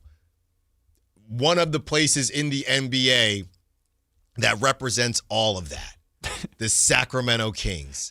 Dalton Connect gets a fresh start. It's a shooter's gym. It's a shooter's arena. If he's a negative asset, then just give him to us. You know what's hilarious is you could have given me that exact description, and I could have put it, are you talking about Jonathan Kuminga or Dalton Connect? Well, both. It's no, the both. Same. No, you need both. No, give me both. I need both. You know one Warriors, one Lakers. You know what's crazy is going into the offseason, and this is why it's so interesting how Summer League does matter but doesn't matter. Going into the offseason, I think we had the conversation that Devin Carter and Dalton Connect were pretty much a swap. I'm here to tell you right now, Allen Stiles would not do that swap because now I don't have to. If this is how bad it's been, and I think the swap would be worth it. Don't get me wrong. But now I don't have to do the swap. Now you can get he's a negative asset. Here, take a second rounder and give me my guy. We can say that though, but Devin Carter's also negative asset-ish right now. I don't think so. Based on his trade value, yes. I mean, I think if someone tried to trade for Devin Carter, you're getting a second-round pick, basically, for Devin Carter. And I guess the only way I have to assume that's the case is 2 things. One, draft picks, kind of like used cars. They diminish in value cars, diminish in value as soon as you drive them off the lot. But 2, I think the Devin Carter injury is just not going to be able to, unless he shows it, he's not going to be able to build that value back up because the shoulder injury just keeps lingering. And it's not the same prospect a good call. they thought. But I'm going to tell you why. I'm tell you why it's different. You know why? Because right now, defense sells. Everybody wants a 3-and-D guy. Dalton's bigger than Devin Carter, but Dalton doesn't play defense like that. Plus, if Dalton comes to the Kings, you know what's going to happen is just Doug McDermott put your arms around him and say, buddy. That's what I'm saying. Let me show you the ropes, kid. It's right there. Because that's his career arc. It's right there. Luke Skywalker, Yoda. It is right there. Yeah, Doug McDermott's like, young man. Yeah. Let me show you. Oh, they be besties. It has to happen. It's very simple to me. Very simple. Okay, let me tell you like this. What are we doing? No disrespect. I didn't see him at Media Day. There's no disrespect. The Terrence Davis is where is Terrence Davis going to play? And I know he's in Stockton now. In Stockton. That is the answer. He's going to play in Stockton for the defending champion Stockton Kings. He will never play in the NBA this year. It's going to be unless it's a 10-day, Terrence Davis is not going to end up on the Kings. I'm looking here. There's just get him. Just go get him. It's very simple. And I don't know, is it too far gone for him to go to the G League? Is that the LA? They're just all too good for the G League. They don't even have a G League team. Bronny was too good for the G League. They played one game and packed out the house. And then Bronny is not allowed. Rich Paul said, if you put him on the G League team, then we will leave. So nobody's allowed to play G League. It's just go down there. I think it's too far gone. And as I continue to try to tell people, he just needs a fresh start. We can fix him. We can fix him. 1 o'clock hour coming up. When we return, what do you want to see in tonight's game? We also have some NFL for you. Time to complain about the new kickoff rules. Is it too easy for teams to kick field goals and to score touchdowns because there's less field on the field, less yardage? Allen Stiles, Sactown Sports. This is the story of the one. As a safety manager at a manufacturing plant, he does everything he can to keep his coworkers safe. From finding ways to reduce risks to keeping safety supplies in stock. And for that, he relies on Grainger. Grainger offers a broad range of quality products and next-day delivery, so he can always play it safe. Call 1-800-GRAINGER, click Grainger.com, or just stop by. Grainger, for the ones who get it done. Capital Casino, Sacramento's #1 poker room with primetime football. It's back. Capital Casino is giving away $500 per game in high-hand bonuses for every Sunday, Monday, and Thursday night primetime game. Offering the best food, best service, and the best action with the most variety of games in the region and conveniently located at 411 North 16th Street in downtown Sacramento. For more information, log on to capital-casino.com and please gamble responsibly. 1-800-GAMBLER. The deals are on now at the model year-end sales event at Folsom Lake Honda, your one-stop Honda shop. Looking to own or lease? Save on year-end models and drive a brand new Accord or Civic. Visit us today at FolsomLakeHonda.com, your one-stop Honda shop. As a family-owned and operated dealership since 2009, customer service is our #1 priority. Our customers love doing business with us, and you will too. Folsom Lake Honda. Go to FolsomLakeHonda.com. Your one-stop Honda shop. Hey man, gaining weight, dragging throughout the day, losing your drive? It could be your testosterone. The team at Revive Men's Health Sacramento gets men back on track with the energy and drive they've been missing. Meet Tyler, Revive Men's Health Director of Operations, and witness to hundreds of success stories. I've seen guys come in worn out, discouraged, and just not themselves. A few months into treatment, they're standing taller, speaking with more confidence. It's like watching someone come back to life, like a light switch gets turned back on. When a spouse says, "Thank you, I really have my partner back, better than before," that's the moment it all clicks for me, and that's why I do what I do. Since 2011, Revive Men's Health has helped more than 120,000 men regain their energy and drive. Start your story today with an in-clinic visit or a secure video appointment. Call 916-619-3000 now to book your free testosterone test, exam, and consultation. That's 916-619-3000. Or schedule anytime at ReviveMen'sHealth.com. When you're hiring, have you ever felt like you're missing out on meeting truly great candidates for your roles? It seems impossible to find them, but they have to be out there somewhere, right? Well, they're not hard to find when you know where to go, and that place is ZipRecruiter. And right now, you can try ZipRecruiter for free at ZipRecruiter.com/free. ZipRecruiter helps 10 million people with their job search every day. And because these people are actively looking for jobs just like yours, it's easy to find the right person right away. In fact, 4 out of 5 employers who post on ZipRecruiter get a quality candidate within the first day. But if you're not using ZipRecruiter, you're missing out. So see what it's like when the impossible is easy. When you go to ZipRecruiter.com/free right now to try ZipRecruiter for free. Once again, that's ZipRecruiter.com/free. ZipRecruiter.com/free. Never miss out on great candidates with ZipRecruiter. KHD1 Sacramento, KYMX HD3 Sacramento. From the Power Business Technology Toshiba Studios. This is Sactown Sports, 1140.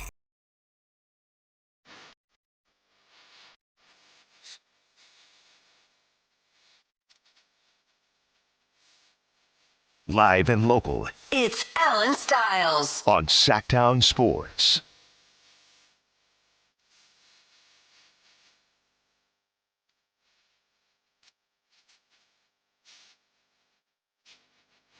Oh, this is a good one. Yeah, I like I said, baby Styles number 2 slept well, so I was able to get up earlier than normal. I had the whole playlist going. Kyle had my playlist going throughout the whole show. One more hour with you. 1 o'clock hour is upon us. Then we will hand you over to Whitey Gleason and Kayla Anderson to take you up to 6 p.m. You know, it's so funny because doing a 4 hour. I also don't think it's 6 p.m. Oh, it's not. Kings. Is it? Oh, because of the Kings. So it was like 5 something. 5:30. Yeah. You know what's so funny is when it is 4 hours, when I'm doing the show, there are days where it feels like 4 hours, but most of the time, 90% of the time, it doesn't feel like 4 hours. But then when I go home and I'm doing something and for some reason, either I got to get into the car or whatever, and I'll hop into the car at 4 o'clock, 5 o'clock, and I'll hear Whitey still on. I'm thinking, man, that's a long show they got, even though I do the same exact amount of time. You do it every day. Yes, because they'll have some short shows because of the games and things like that. But I forget that I'm even doing it. And you know what? That's thanks to all you listeners, the texters, the callers, the Sac chatters. It's thanks to all of you and Also, you, like, Kyle. It doesn't feel like 4 hours. You get on the air at 9:45 and leave at 2. Yeah. Like that's a long window of the day. Doesn't feel like it. But it feels longer when you say, "Oh, I'm on till 6 p.m." I think that's what it is. Yeah, 2 to 6. I'm about to eat dinner, and I got to get in the car because we're missing butter or something, and Whitey's still in the air. It's 5:30. I'm thinking, man, that dude's on a long time. It just doesn't compute the same way to me. 916-339-1140. I wanted to ask the question, what do you want to see in tonight's game? And I'm being very open with y'all. I don't expect all of you to care as much about the preseason games as I do. I just did not like what I saw last season, losing every single game. And I really want, and you know what it is? The way that they've been talking, the way that they continue to tell us how different things are and how different things are going to be. I understand it's a process, but nobody cares. Don't get me wrong. I don't care if the Kings win or lose. I want to see, okay, what's different? I want to see Dennis Schroeder. First time playing since winning Eurobasket MVP. I want to see what this looks like. Zach LaVine, DeMar DeRozan with the point guard. And I know we won't see it all tonight, but that's why I'm so excited, even though it's a preseason game. 94 feet, that's what they keep preaching. I want to see it. I want to see Dennis Schroeder at, 31 years old, picking up full court like it's March Madness and he plays for St. Bonaventures. That's what I want to see. I want to see all-star Dennis Schroeder, as I mentioned before. I want to see the young guys getting to work. Brandon Nunez thinks it's going to be about 20 minutes for the starters, so that's a lot of minutes out there for some of the younger guys. I want to see who gets what minutes at the backup 4 position. Does Maxime get in there yet? I wanted to ask Brendan about Maxime in the 4 position before he took off, but we'll get to him. We'll get to him next time, possibly tomorrow. Eubanks and Sabonis, do they play together at all? I want to see more of Drew Eubanks. I'm not going to sit here and look. I've grinded a lot of film these last days. My thing is I grind film, no disrespect whatsoever, on younger players, right? I'm grinding film on who the Kings could get and be a second draft choice, right? Not second pick in the draft, but hey, this is my second draft, as they say. Benedict Mathurin and guys like that have, not Benedict Mathurin specifically, but guys like that have bounced around, right? And they're getting another opportunity. Markelle Fultz, the second draft. That's what I'm grinding film on, right? Jeremy Sohan, where are you at?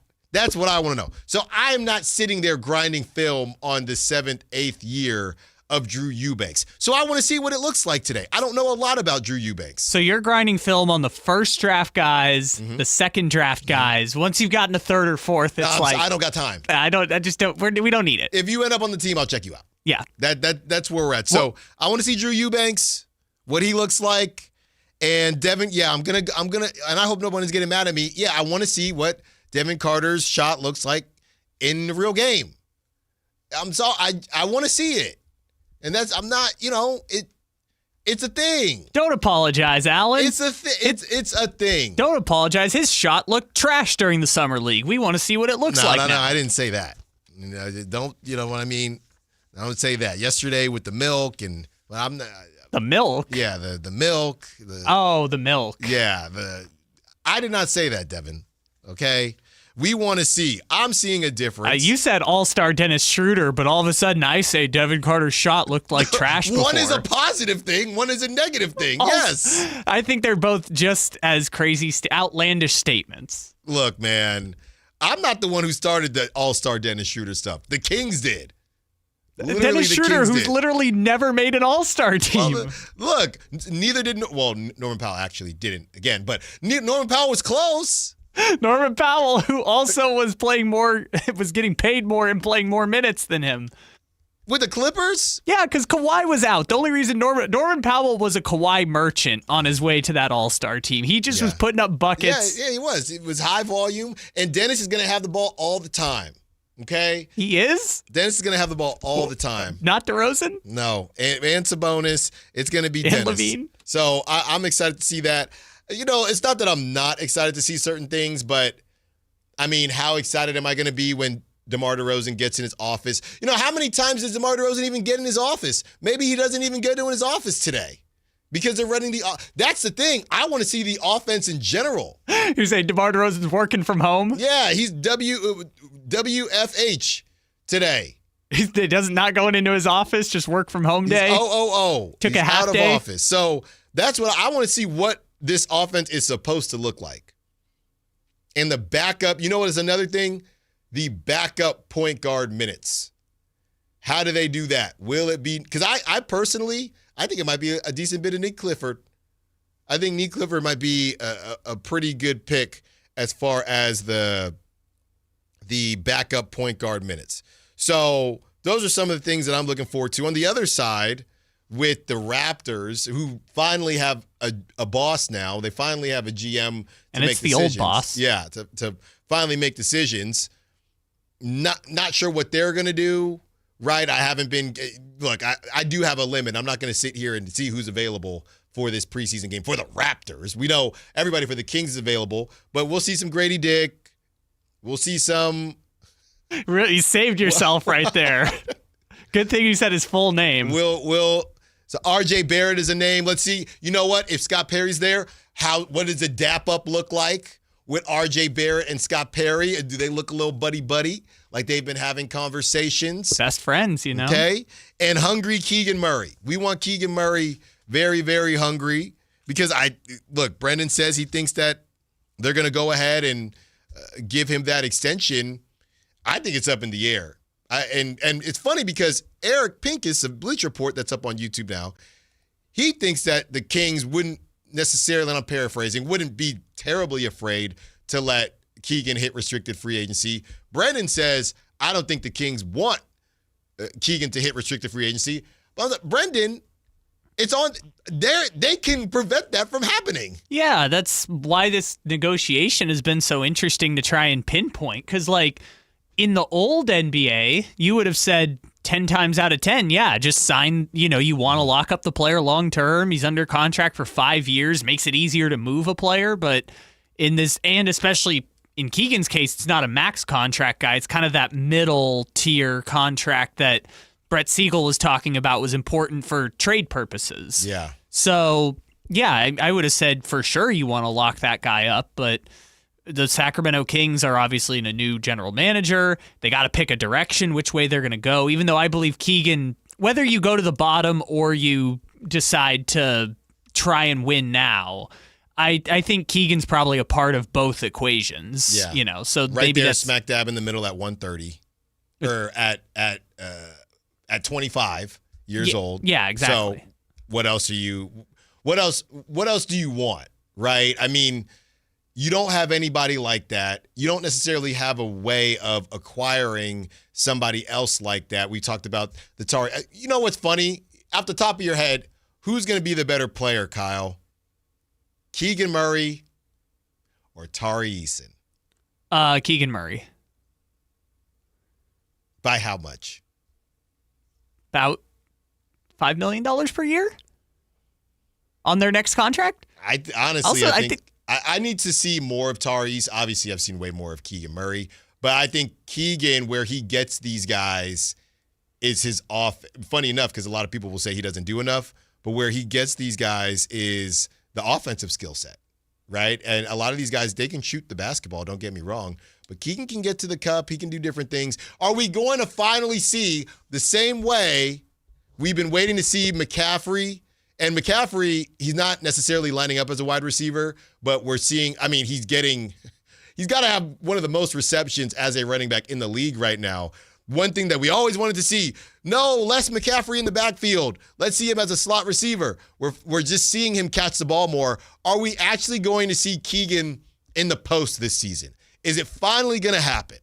Is it ever going to happen? I don't know. But every year we talk about it. I don't understand because, they should be playing him more on the wing. That's what I've always been confused by. He's a wing who should get the ball, dribble from the wing, and wham on people. Or he can pull up from three, right? Wait, so you don't want to see him in the post? I want to see him in the post the same way I want to see Jason Tatum in the post. If you can body someone, sure. But Jason Tatum just takes that awful fadeaway, like Kobe Bryant falling away shot, and it's a terrible shot. So I don't want to see Jason Tatum in the post. But if Keegan can get down there and start bodying dudes, then sure. I just don't think that's his game. You know when that was more of a thing? That was more of a thing when Keegan didn't have to play the 4, right? Because when Keegan has a 3, he's slightly bigger than a lot of the 3s out there. But if the 4 that Keegan is guarding is also guarding him, then they're probably the same size. If not, this guy is probably a little bit bigger than Keegan, which is not the same idea of him being at Iowa, backing down some dude who's about to do my taxes in March. Yeah, if Keegan tries to back down Zion. Yeah, it would be the boogie meme. Yeah, the Carl Towns trying to back down. It would literally be that. So I think, the post dream, McCaffrey is at least getting touches and catches, even though he's not lining up as a wide receiver to save his body. That's what everybody wanted to see. But I think the dream of Keegan posting people up and being in the post more, I think it's dead. Yeah, and if Keegan's posting up, then what? Sabonis is going to sit on the wing and shoot threes? Just have Sabonis post up and Keegan sit on the wing and shoot. I mean, you're just kind of fighting against yourself. The mouse is just not going to be in the house that often for Keegan. But that's the better assessment. When the mouse has been in the house with Keegan, he still hasn't done it. So maybe this season we're not saying that Keegan posting up is any part of the bread and butter, but when the mouse is in the house, Keegan, there should be something for that. Hey, let's go to Keegan because he's got his 3 or 4 post moves that he'll go to when a smaller player gets switched on him. Right now, he's not doing that. So maybe that's more the conversation versus, hey, we have a layer of our offense that is meant for Keegan to post up. Maybe it's not that deep. Yeah, I guess the problem, too, is you can't have everyone just be posting up all the time because the post up is not a quality shot. Everybody posts. Everybody posts up. No, this is you know how Steve Kerr's already saying, oh, yeah, we just have terrible floor spacing with Butler and Draymond and Kuminga. You're just going to keep saying floor spacing. With the Kings, it's we can't have Sabonis posting up, Keegan posting up, and DeRozan posting up. No. We need DeRozan in his office. Everybody's in their office. No. Just 4 offices and Keon Ellis on the outside. No, they need to be like our digital team. 1 person in the office and 4 people working from home. Wow. This guy, man, look, everybody listening, it's the Allen Stiles Show, but that is not my voice. Okay, a lot of this stuff that's coming out today. What are they going to do? Fight me? They know it's true. It's not my voice. It's Brennan in here.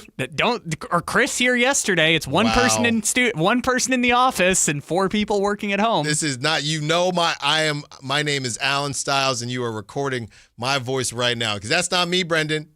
That's not me, Chris. I think I've seen our guy Anthony here like 3 times in the last month. Frankie, look, man, that ain't me.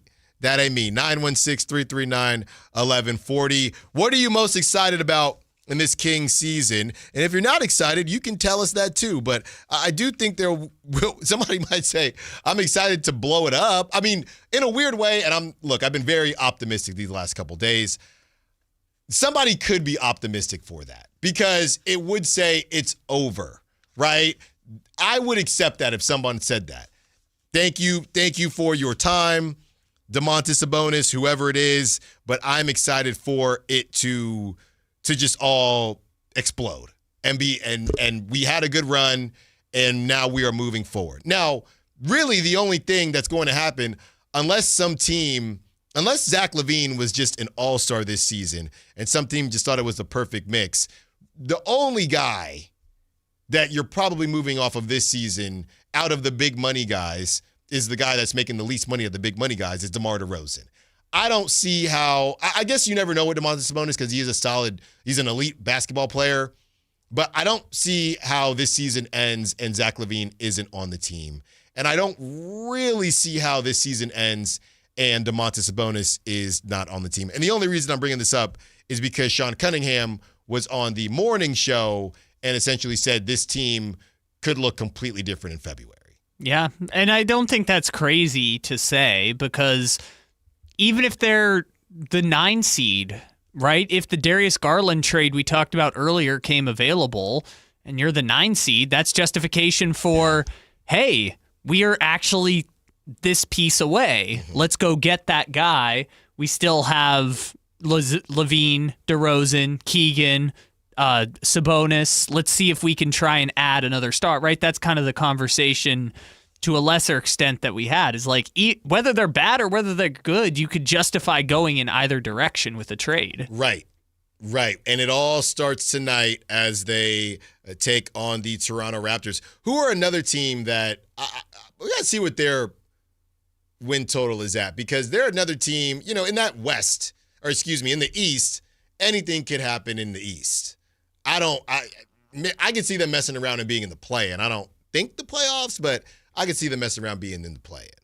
All right, so I'm looking up the Kevin Pelton story today with the odds. Right, or the we're going to over-under. do that tomorrow. Got it. But just briefly, projected wins for the Raptors, 40.7, which in the East is good enough for the 9 seed. And there's a spoiler for tomorrow. Essentially, from what I saw, all of Kevin's projections were higher than – that's why I said Vegas total. Yeah, the ESPN bet version is 38.5 on the Raptors. See, that's – before you get upset, that's Eastern Conference. Even Eastern Conference, though, that's crazy. What does it say? What does ESPN bet have for the Kings? Let me scroll up here. They've got the Kings at 34.5. That's kind of nuts. 4 games better the Raptors are? Just for reference, I'm just going through the East teams real quick. Is that just 2 games against the Hornets and 2 more games against the Hornets, more games against the Wizards, more games against the Nets? Must be. I'm just going through it. So other than the teams that are supposed to get to 50, they've got the Celtics at 40.5. They've got the Pacers at 38.5. They've got the Pistons at 45.5. That's actually kind of high. 38.5 for the Heat. 42.5 for the Sixers, and then you've got the bad teams. The Bulls are 30.5. The Heat and the Raptors have the same? Yeah, Heat are 38.5. Raptors are 38.5. Raptors are not getting the 38.5. What do you mean? The Raptors and the Heat are, I think, about the same skill level. They're not. They're not. Alan, Kyle, if you told me that the 9-10 East play-in game is going to be Raptors and Heat. Well, play-in is once you bring up play-in because the Heat are addicted to the play-in. Yeah, the 9-10 game is going to be Raptors and Heat, which, by the way, ever since they've invented this, it's just the Bulls, the Raptors, and the Heat just alternating the play-in. So both the Celtics, Hawks. So the Heat don't get any bump with the injuries throughout the East. Tyler Hero's out now. They don't even have Tyler Hero. They're part of the injured team. This is a PR thing because you're not going to tell me the Heat are the same amount of wins as the Raptors. I'm sorry. You think the Heat are going to be better? Yes. Really? Yes. Okay. It's the Heat. It's Jaime. They were the 10 seed last year. It's Jovic. Jovic is older. He's paid now. I guess in fairness, last year was a catastrophe and they were still the 10 Norm seed. Powell. Yeah, Norm Powell, Khalil Ware, your guy. Oh yeah, no, that's that. Let me tell you some easy cheese right here. You got the Heat over 38.5. Well, you know what? Maybe it's less about the Heat, and more about the Raptors being at 38.5. That to me is ridiculous. I mean, 38.5 is tied for 10th in the East. Nah, man. I mean, that's Pacers, that's Heat. The only teams lower than that are. No, you got to smash that under. I could cook up a Parleezy right now. The only ones that are lower are the Bulls, Hornets, Nets, and Wizards, who are all supposed to be trash. So you have to be tanking to get to 35 wins in the East. You're tanking. I think 30 wins in the East, you're tanking. Because they're still going to beat up each other. There's so many bad teams in the East that they're going to beat up each other. Did they just have some fun and give the Bulls and the Kings the same win total? They did not. No, the Bulls are 30.5. The Kings are 34.5. What a nightmare.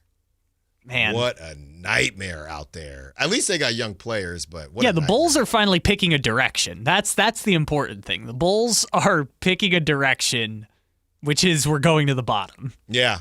Started from the bottom, and we're still here. Yeah, we're on our way to the bottom is more like it. And the Kings, look, I do think there could be some breaks that happen and some things that nobody sees coming, and that's the whole thing. When people say, on the text line or whatever, Allen, I just don't see it happening. Well, that's the whole point. You're not supposed to see it happening. If Vegas saw it happening, they wouldn't give the Kings 34.5 wins. There are some things, though. There's some leaves with tea. You got to read the tea leaves. And to me, there are opportunities. I'm going to tell you right now, and I'm going to sound salty. I don't buy the Spurs. I don't buy them yet. You just don't like them. I don't buy them. You don't like the Knicks. I don't really like the Knicks either. But I don't like no, it's not that I don't like them. I don't buy the Spurs. Yeah, but if you ask me, do I think the Knicks are going to go to the Eastern Conference Finals? I'd say yeah. Well, you can't deny that. I can't deny that the Spurs can't shoot. And their second best player is not even starting the season with them. You just said the Miami Heat were going to win 45 games, and their second best player isn't going to start the season. I never said 45. I said they were going to have a better record than the Raptors. So, look, I guess I should say is Norman Powell last year did this exact same thing. Kawhi was out, he filled in and just balled out. That's what I'm saying. But that's the East. I'm not talking about the East. I'm talking about the bums in San Antonio. That's what I'm talking about right now. I don't believe in the Spurs. I believe in Denny Avdia. Not enough. And Shaedon Sharpe. Clearly not enough. You said they just have no offense. That's it. That's all the offense is. But Shaedon Sharpe? The guy's a chucker. Yeah. He's a chucker. So you got those two teams that I just don't believe in. And at least Kevin Pelton, spoiler alert for tomorrow, he's got the Kings finishing ahead of both of them. He's got them in the play-in. That's the last thing I'll say about it because we're going to do a lot of time on it tomorrow. But I already told you about these guys. The Grizzlies. I already told you about the Grizzlies. Well, I agree with you on the Grizzlies. So they're gone. Right? Well, I'm not going to go that far. No, I'm saying the Kings can have a better season than them. Sure. And it all starts, I'm just excited, man. And all that excitement could go away within the first 5 games of the regular season. Jesus. I mean, 5 games. It'll take you 2. Yeah, that's probably 2 games. You lose to the Jazz, it's over. No. If I lose to the Jazz, yeah, sorry. Baby Styles pooped herself. I can't. They lose the second game of the season. You are ready to trade. You're coming in here and trading everyone. Maniac King on the Sack Chat says, Wemby's game has grown. Yeah. Wemby's literally grown, apparently. Yeah, and that's, come on now. They're listing him as 7'5". This is the type of stuff, like, who needs to be 7'5"? Like, who needs that? I saw Derek Lively went from 7'1" to 7'3". What is the height, whatever your normal height is, what is the height that you would turn down? Because I'm not saying I would never say that I don't want to be Wemby. Now, obviously, I wouldn't have my beautiful family, but if you're asking somebody, hey, would you rather be your current height or 7'5", I feel like you're getting kind of close to, I don't know, I'd love to be in the NBA, but 7'5" is, I don't know if I need all that. Allen, I'm saying every inch after 7, I'm turning down. You're turning down.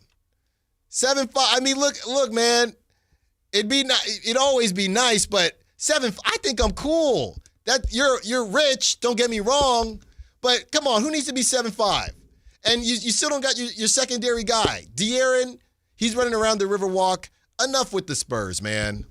And maybe I'll look crazy.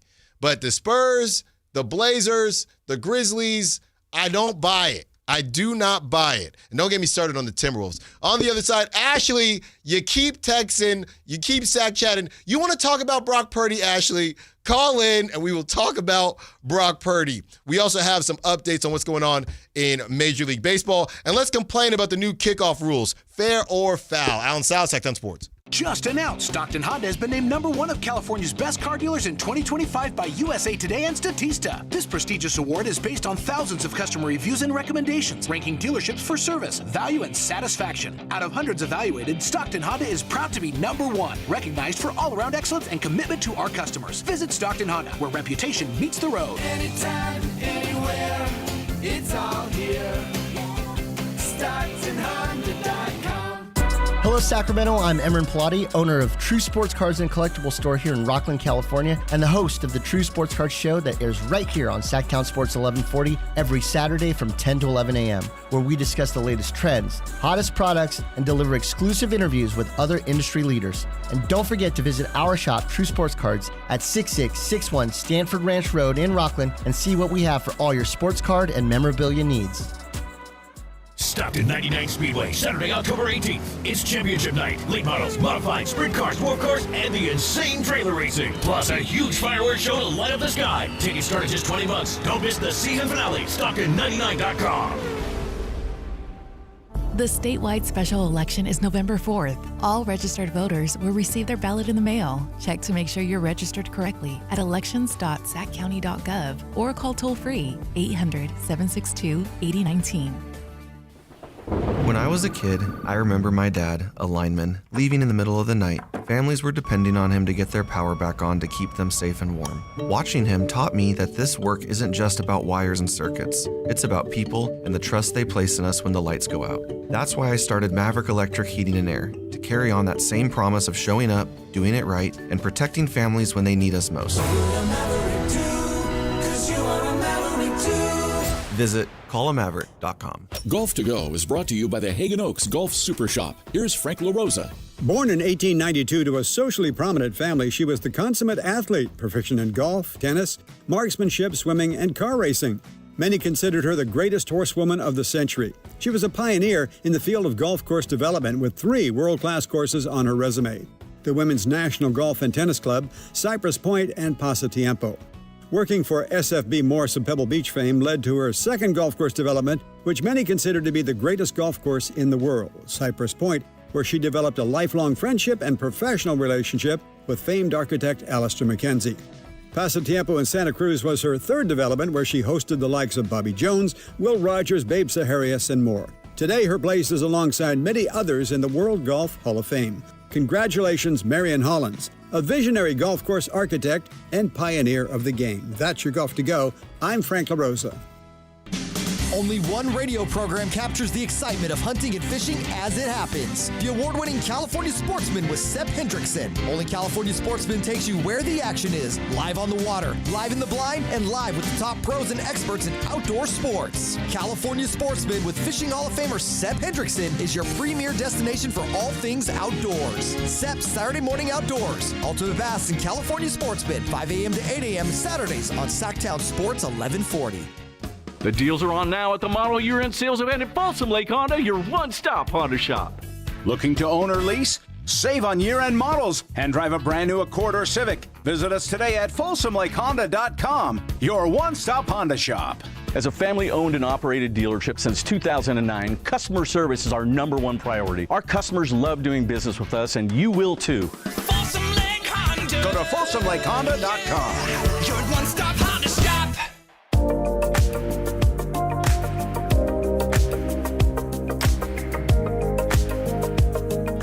Allen Stiles. Watch the show on youtube.com/Sactown Sports 1140. Or listen on the Sactown Sports app. Wow, just taking a look here. Top of the fifth.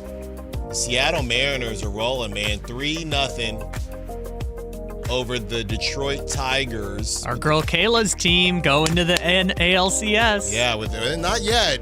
Not so fast, my friend. That's what everyone thought about the Toronto Blue Jays yesterday. And the Yankees, you got to give them some kudos. I know a lot of people don't like the Yankees, but you got to give them some kudos, man. That was a heck of a ball game. And shout out to Aaron Judge, the Bay Area, wherever you want him to be from in California. Sacramento zone. Yeah, Sacramento zone, the Bay Area zone, Aaron Judge. He did it. He did it, and that was impressive. And Jazz Chisholm, my guy, one of my favorite players, showing up in a big way. So they play on in New York where, the ball just kind of flies out there, and it's good for playoffs, right? Who cares? I mean, the Blue Jays scored, 30 runs in this series already. Vladimir Guerrero Jr. is doing his thing. Real quick, this is the type of stuff, and Ashley, we see you. Don't worry, I called on you, so we see you. But real quick, I just saw this from Giannis, and this is the type of stuff we're talking about, man. This is Giannis from Brett Siegel. Giannis Antetokounmpo today on the recent trade speculation. Quote, I want to be in a situation that I can win now, that I can win, and now I'm here. I believe in this team. I believe in my teammates. I'm here to lead this team to wherever we can go. All the other extra stuff does not matter. The moment I step into this facility, I wear this jersey, the rest does not matter. I'm locked into whatever I have in front of me. Now, if in 6-7 months I change my mind, I think that's human too. You're allowed to make any decision you want, but I'm locked in. Wow. He's gone. It's finally happening. Well, he's gone next year, according to him. It's finally happening. Also, 6-7 months is crazy because that puts you in April. So he's not even pretending this team's going to the finals. No. When I'm at home and it's already cooked. When we're the 6th seed and we lose in the first round for the 4th year in a row. We are going to know that my time in Milwaukee is cooked almost like the Philadelphia Phillies if they lose tonight, which is still really, really hard for me. Man, he really just does not believe in this team. But why should he? They're gassing up, no disrespect whatsoever, they're gassing up Ryan Rollins. Yeah, lie to us. Yeah, if you're Giannis. They lie to us. Giannis is not believing it. Yeah, Giannis lie to us and make us think that you do. No. Giannis got to be out there hyping up Ryan Rollins like nobody's business. My biggest issue, and maybe you could blame it on Eurobasket, my biggest issue, and probably Shams too, is this all could have been handled in the summer, right? Giannis decided, why do it now to start the season? I think that's a bit, not to use the S word, but it feels a little selfish. No, I think he's going to stick it out for this year, but kind of sees the writing on the wall. I would agree with you. I appreciate when athletes are honest, but I disagree with the timing of him doing it. Don't throw this grenade when the season's about to start. Everybody could have known the situation while the summer was going on. You're at training camp. What? No, Giannis didn't talk to anyone except Kai Cenat on his stream. And he said, "I like New York." Actually, that was the wrong one. Was it Speed? No, it was Speed. It was Speed. It was I Show Speed. 916-339-1140. All right, it is time. Ashley has been waiting for 4 hours here, so we're going to pay off the longest tease ever. Ashley wants to talk about Brock Purdy. We're going to let Ashley talk about Brock Purdy. What's up, Ashley? What you got for us? So I just wanted to I haven't heard many people talking about this. Mm-hmm. If Brock Purdy sits this week against Tampa Bay, obviously they've allowed some points in the last week or two. I don't know, about 2 weeks ago, but last week they allowed 35 to the Seahawks. Brock Purdy in his first start had a perfect passer rating against the Bucs. Mm-hmm. Is this a game where if he misses this game, it could, like if he played, would it have extended the leash that is shortening with Mac Jones playing so well? Well, that's a good question, Ashley, and we are having some fun, but thank you, Ashley. We love when you call into the show. That's a good question, and I think the other side of it is why Brock Purdy came back early, right? And number one, he's a competitor. But number two, I know even when you're getting paid, these are the types of jobs where, look, it's the same thing for me, right? You take time off, somebody comes in, does a good job, you start getting your palms start getting a little sweaty. Hey, I need to get back in there, right? So the other thing is I think what's saving Brock is how he looked against Jacksonville. Number one, Jacksonville is better than what a lot of people think. And number two, clearly he wasn't healthy. So I think that's saving Brock a little bit. I honestly just don't think there's anything Mac Jones could do. Let's put it to you like this. Let's say Brock comes back against the Bucs and stinks up the joint. I don't know that it matters. There's 50 million reasons why, and I say 50 because Mac is making 4 and Brock is making 54. There's 50 million reasons why in the first season, let's think about that. It's not as if last season they lost in the first round and, what's going on? Tua. If Mac Jones was on the Dolphins, this would be different. But he just got paid, Brock did. There's just nothing that Mac Jones can do as far as the leash shortening.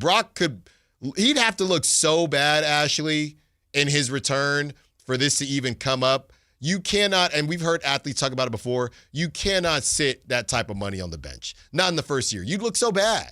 So I just don't think, to answer your question, I don't think him running out there earlier, whether he plays, whether he doesn't play, there's just too much on the line, too much money on the line this season. Now, next season, I think it depending on what happens, or if Brock is injured again, then we'll have the conversation. But right now, he'd have to play really bad. Not even losses.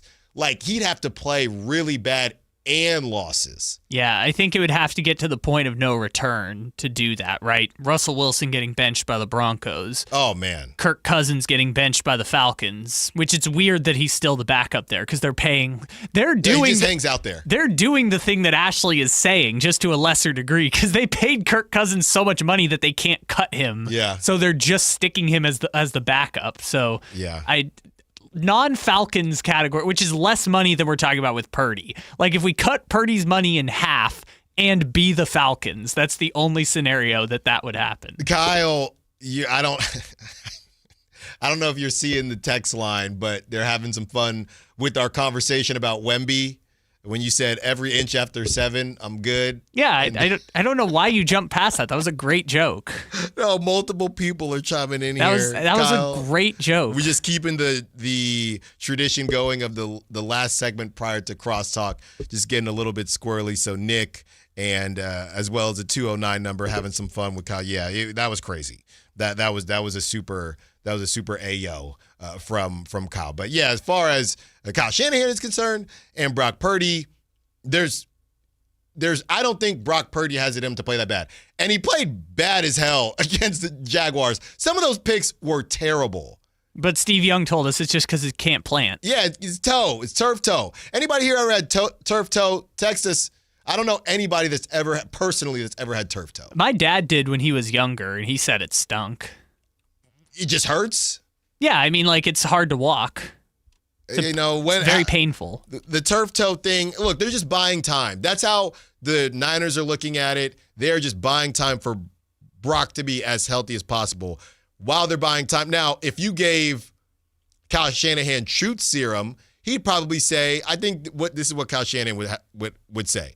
He would say, I don't think that there's anything Mac Jones could do that Brock Purdy can't do. But if Brock continues to be Brock Star and not Mr. Irrelevant, as we've talked about that before, Brock Star wants to be a cowboy and a gunslinger and run around and throw passes everywhere. Mr. Irrelevant follows the game plan that Kyle Shanahan hands him on a platter with a little sprinkle of mobility. I think that's what Kyle Shanahan would say. If Brock refuses to be Mr. Irrelevant and continues to be Brock Star, then yeah, I'd rather have Mac Jones who's just going to do what I say. In kind of a weird way, this is kind of like the Andy Reid, Alex Smith era where it's like you're good enough to freelance sometimes, not Trey Lance, but freelance sometimes, but also, okay, fine, I'll hit myself with it. That's fine. We're so close. This is kind of like the Alex Smith era where it's like you're good enough to do some freelance stuff, but not good enough to have it elevate the team. Yeah. He's kind of like Andy Reid in his Alex Smith era. Whenever Shanahan gets that dude that can be excellent, then finally I think it will start to all come together. And you know what's a good question, and I don't know if, because we'll see Trevor Lawrence against the Seahawks, that'll be fun, but I don't know if they're throwing spies on Brock Purdy. I know they have before, and there's all this stuff. Remember the whole thing about the splits? He's got the same 10-yard splits as Lamar Jackson, that ridiculousness. But I will say this, when Brock was Mr. Irrelevant, he would just run in if you're going to do it, just take off. Stop moseying around and doing all this stuff because you got decent speed. You'll catch some people off guard like Trevor Lawrence can, but just go, brother. Just go. He's messing around in the pocket and scurrying around, and that's where things get squirrely. You don't have you don't got the requisite pieces and skill set really to do that all the time and be the Brock star. Kayla Anderson, Whitey Gleason joins us to close out the show. One more segment with you on Sactown Sports. Sactown Sports. Sunday, the 49ers take on the Bucks. Kickoff at 10 a.m. The 49ers play here. Sactown Sports, 1140. Ooh, ma. What was that? That is business phone bliss with the Ooma Cloud phone system. It handles all our voice, video, and messaging needs. You sound very calm. I am. Ooma has everything I need to run my business more efficiently, like virtual receptionist, call routing, and video conferencing. And it starts at just $19.95 per month per user, plus taxes and fees. Ooma. Nice. Find your business comm at ooma.com/radio. They say the hardest part of getting something done is getting started. Well, we did that 30 years ago when California first took on the tobacco industry. Now, smoking is down 60%, lung cancer 52%. A couple of our cities have already ended tobacco sales.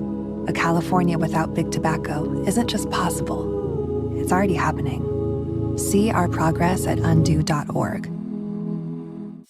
If you love to travel, Capital One has a rewards credit card that's perfect for you. With the Capital One Venture X card, you earn unlimited double miles on everything you buy. Plus, you get premium benefits at a collection of luxury hotels when you book on Capital One Travel. And with Venture X, you get access to over 1,000 airport lounges worldwide.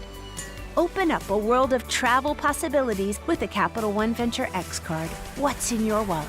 Terms apply. Lounge access is subject to change. See CapitalOne.com for details.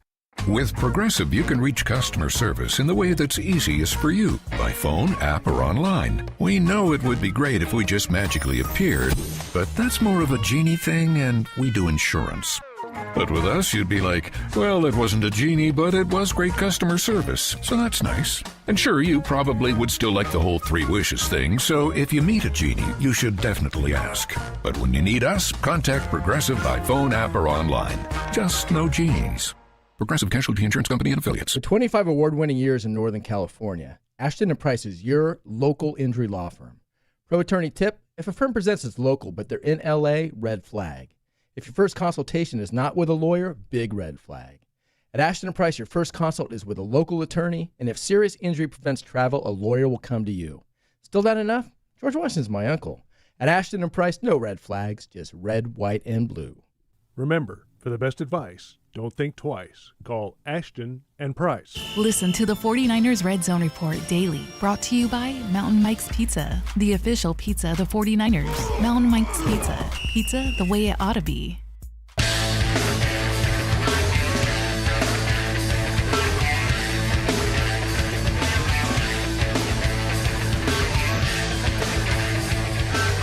Allen Stiles You can join the show by texting 916-339-1140 on Sactown Sports. 15 more minutes, and we're going to hand you over to Whitey Gleason and Kayla Anderson. Whitey, how long is it today because of the game? We're taking you up till 5:30 and game night. 5:30. High Flyer and Scott Marsh. That's right, 5:30 and game night. It is good to be back. And if you are trying to check out the game, you're going to have to go to kings.com/live. And yeah, you can airplay it. You can do whatever you need to do. Or you can listen to the radio because we are the home of your Sacramento Kings. You can hear the smooth tones from G-Man. Oh, yeah. As always. Nobody like a G-Man. That's right. So a lot of different options for you today, as this is the first time we are seeing the Sacramento Kings since that shellacking in Golden 1 with the Mavs. No Kyrie, no problem. Sometimes I'm just walking anywhere, and I just think about that game. Do you really? And how bad that game was. How did that happen? They really didn't do a very good job on Clay, for one thing. Yeah. Clay went off. He They're got kinda his like daring revenge. him to, Yeah. Oh, he can't shoot. No, he made one. He won't make the next one. So they didn't. They just came out with no idea of what they were doing. Yeah, sometimes I'm just glad, and I know it's just preseason, glad to see the Kings. They got new jerseys, they got new players, they got new coaches, they got a new GM, they got a new assistant GM. It's all new, and this is the last day we can have, to me, some true hopium where you just you truly can say, hey, we don't know what the team's going to look like, because as soon as they take that court tonight, reality will set in. Where would you say your listeners' hopometer, I don't know if you say hopometer or hopometer, but based on the response you get, where is it right now based on where it was when last season ended? I think there's not a ton of hope. Oh, okay. Wow. I don't think there's a ton of hope. I think the most hope is, the hope is that, hey, maybe they could, have some good breaks and sneak into something. Or I think everyone is just very fed up. You can't do the 9-10 thing again. I think the 9-10 thing, it would look, Sacramento Kings fans are not ever going to be broken, but I think it's just very tiring to do it again. And to leave, if you do it again, and this is what we were saying earlier, if you're up against it and you're the 9 or the 10 seed, that's where we're going to learn a lot more about Scott Perry and the direction he wants to take this team in. Because you can say, we're going to shoot for the 8 seed, but just think about that. Just think about that statement for a second. We're shooting for the 8 seed, right? We're shooting for the top of the play. No, I'm just saying. Yeah. If Nobody actually said that. No, nobody said that. But if you're the 9-10 and you go get, I don't know, John Collins, you're shooting for the 7-8 seed. That's what you're doing. That is what you're doing. That's all I got to say. So I know you're obviously plenty of Kings talk today, but before we get to all of the Kings talk that you have for us, Kyle, we've been waiting to play this audio, so we wanted to do it with you. This is our guy. I don't know why he's our guy. He's never been on the show. Chase Daniel, who was on FS1 and a really good quarterback at breaking down things. And he's complaining, and I was going back and forth with my mother-in-law about this when they were in town, about the new kickoff rules. Okay. So I want to get your thoughts on the new kickoff rules. Here it is. The new kicking rules are awful. They lost that game because of a half of a yard not landing in the landing zone. And if you kick it in the end zone, now it comes out to the 35. Like, I'm a football purist, and people are like going nuts over it. Like, oh, this is the rules. That's that. You're losing. You get the ball at one completion wins you the game. I just think we're changing so many of the rules. And look, I know they want more returns, and that's the case, but I don't know. I wanted to get that off my chest, and since you're not giving me an opinion, I'll give you my opinion. I think they're idiotic. Kayla, let's start with you. I mean, he's not. It's two. It's not one unless it's a bomb, but 2 receptions with the kicks nowadays, and the balls are all juiced up. Whatever the heck is going on. It is kind of crazy. It is, because he made the point, you bring it out to like the 35 or whatever, and I mean, it can be one shot and you're in field goal range. I agree with that, and you just made the point, because kickers are now doing things like kicking 58, 59, 60-yarders with a lot more ease than they're even kicking like an extra point that's within the 30-yard line. So I also kind of agree with him that why are we fooling with this like kickoff thing so much to try to get it exactly right, when I think it's doing the opposite, which is kind of ruining it. And then the excitement at the end of games, you kind of know what's going to happen. Yeah. I mean, and that, you know what's so funny though, going back to that kickoff, out of all the times we've seen, and to his point and to your point, who would have thought that the one team that couldn't pull it off was the Chiefs? Right. It was the Chiefs. Because he's talking about, I think, the Sunday night game. But it was the Chiefs. They got the kickoff. All they needed was the field goal. They got 4 dudes that run 4 twos. And they were the one team that they didn't even get close for Butker. They didn't even get close. That's really funny. It's a one team. It's a great point because we're so used to Patrick Mahomes always stirring up some magic, even if they're backed up into their own. And they were holding on almost every return. Right. Yes. Every return. I think one thing we're seeing is that teams are saving money on special teams, and it's leading to some really bad football. Yeah. But I'm with you. It's stupid. The football kicking rules are stupid because you're at cross purposes. It's like the returns are too dangerous. Well, let's change the rules so we have fewer returns. Okay, now we don't have enough returns. Now we need more returns. So it's like, well, make up your mind. Now there's always a return. I know. Everybody gets a return. You get a return. You get a return. It's like a tax return. That's what we're looking right now. Let's go back to what it used to be. Exactly. So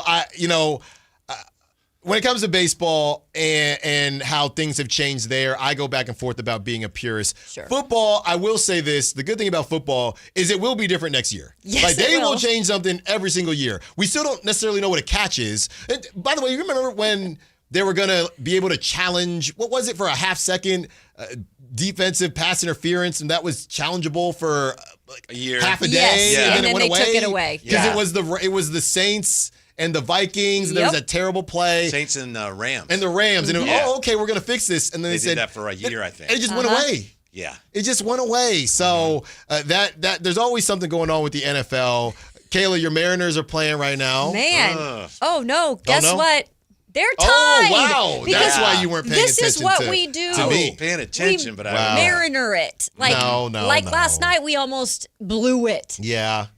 This is why I can't do this. You'll It's be just really fine. hard The for me. Tigers, come on. It was 3-0, now it's tied. Yeah, it's tie game. How about your Yankees, huh? My Yankees? Don't I call love my it. Yankees. Look at them coming back. Don't last call it night. a comeback. Jazz Chisholm, baby. I know. Great bat flip. Where are you at with the bat flips, Whitey? You like them? It's part of the game now. Yes. Well, no. absolutely. No. You said, it's part of the game now. I said, do you? Yeah. No. Yeah. Do you like them? Yeah. Not that. You know what that sounded like? I accept them because they're part of it. I don't, You're not listening. I don't dislike them. That's what it sounded I said, like. Yeah. Then I said, it is part of the game. Okay. So the answer was yes to your question. If and here's the thing, there's no rules, right? Because you could hit a home run and turn that thing. You could go duck hunting. You could do whatever you want. What's the worst rule in sports? We were talking about this last week. To me, it's the check swing in baseball because there is no rule. Right. In college, I think they actually have a definition. thought it was breaking the wrist. No, there's no rule. In college, it's the ball, the bat goes past home plate, I think. But in Major League Baseball, it's if he offered at it. Well, what does that mean? That's up to the umpire. You know what? It's a bad rule. Maybe it's because I'm in basketball mode. Mm-hmm. And this guy went to Villanova. And I can't stand Villanova, but Kyle Lowry, he's the catalyst at it. The spirit of the charge. Okay. I don't like the idea of you're manipulating it. It's a good basketball play. You got in turn. But the idea of a charge is you got charged over and you held your ground, sure. But not let me scurry in front of some guy who's running full speed and get go flying into the stands. Kyle Lowry, he's the worst, man. Okay. That's more an interpretation of the rules, maybe. I get you. But to me, the rule. The whole gather in basketball, I've played basketball and followed my whole life. I don't know what it is. I just know when it looks like a guy traveled and someone says he traveled, I'll say, no, it was the gather. Yeah. But I don't know. It was the gather. 2.5. 2.5 steps. That's what it is. Yeah. I think they added. You know what I would say? They used to be 1.5. Yeah. If it ends in a highlight play, like you can get an extra step, and this is kind of unspoken. If it ends in a highlight reel play, right. You don't call it. Right. Don't take 2.5 steps for some stupid dunk or some stupid layup. Then that's a travel. Right. That's what it should be. You can't gather into some garbage and not get the travel call. I'll give you 3 steps. Wow. Okay. If you can do 540 dunk, whatever it is, off the heezy, then that's fine. But you get an extra step. but not to do some garbage. You should just be making the rules then. That's what I'm saying. Not to do some garbage. That's why Can't wait to play basketball with you. Right? I don't think it's ever He's going gonna to make up his own rules. I don't think it's ever going to happen. Why not? You know, I'm still. Wait. What? Wait a second. We need to get like a softball league going. I'm still rehabbing the Achilles a little bit. It's been 2 years. Oh boy! Did you actually? I pop goes the weasel. What? In 2023. Oh man. Yeah, and you know what? It's all in my head. When Clay was, I bet. And me and Clay, same type of athlete. When we were talking about making the comeback, and KD, we all talked about it as well. Sure. It's just in your head. You know what I mean? It is in your head though. That's for sure. Because I'm healthy. I'll run. You know, I just signed up for a Dia de los Muertos 5K out there in Natomas, but it's because you know, Whitey, I'm an explosive guy. Sure. You know what I mean? You were an explosive guy. I still got something Pre-injury. And I don't know. The I don't know. scouts now say, right. Not a speed burner. Yeah, well, it never was a burner. Now it's just completely different. Thank you for listening to the Allen Stiles Show. Thank you to Eric Pincus of Bleacher Report. Thank you to Brendan Nunez of Sactown Sports. Thank you to Kyle Ledbetter, all the callers, texters, Sack Chatters, Drive Guys coming up next, Whitey Gleason, Kayla Anderson, and my guy, Jay. Until tomorrow, we could actually do it. Do they do it for preseason? I believe they do. We could actually do it. Secure the bag like the preseason beam. That's preseason beam.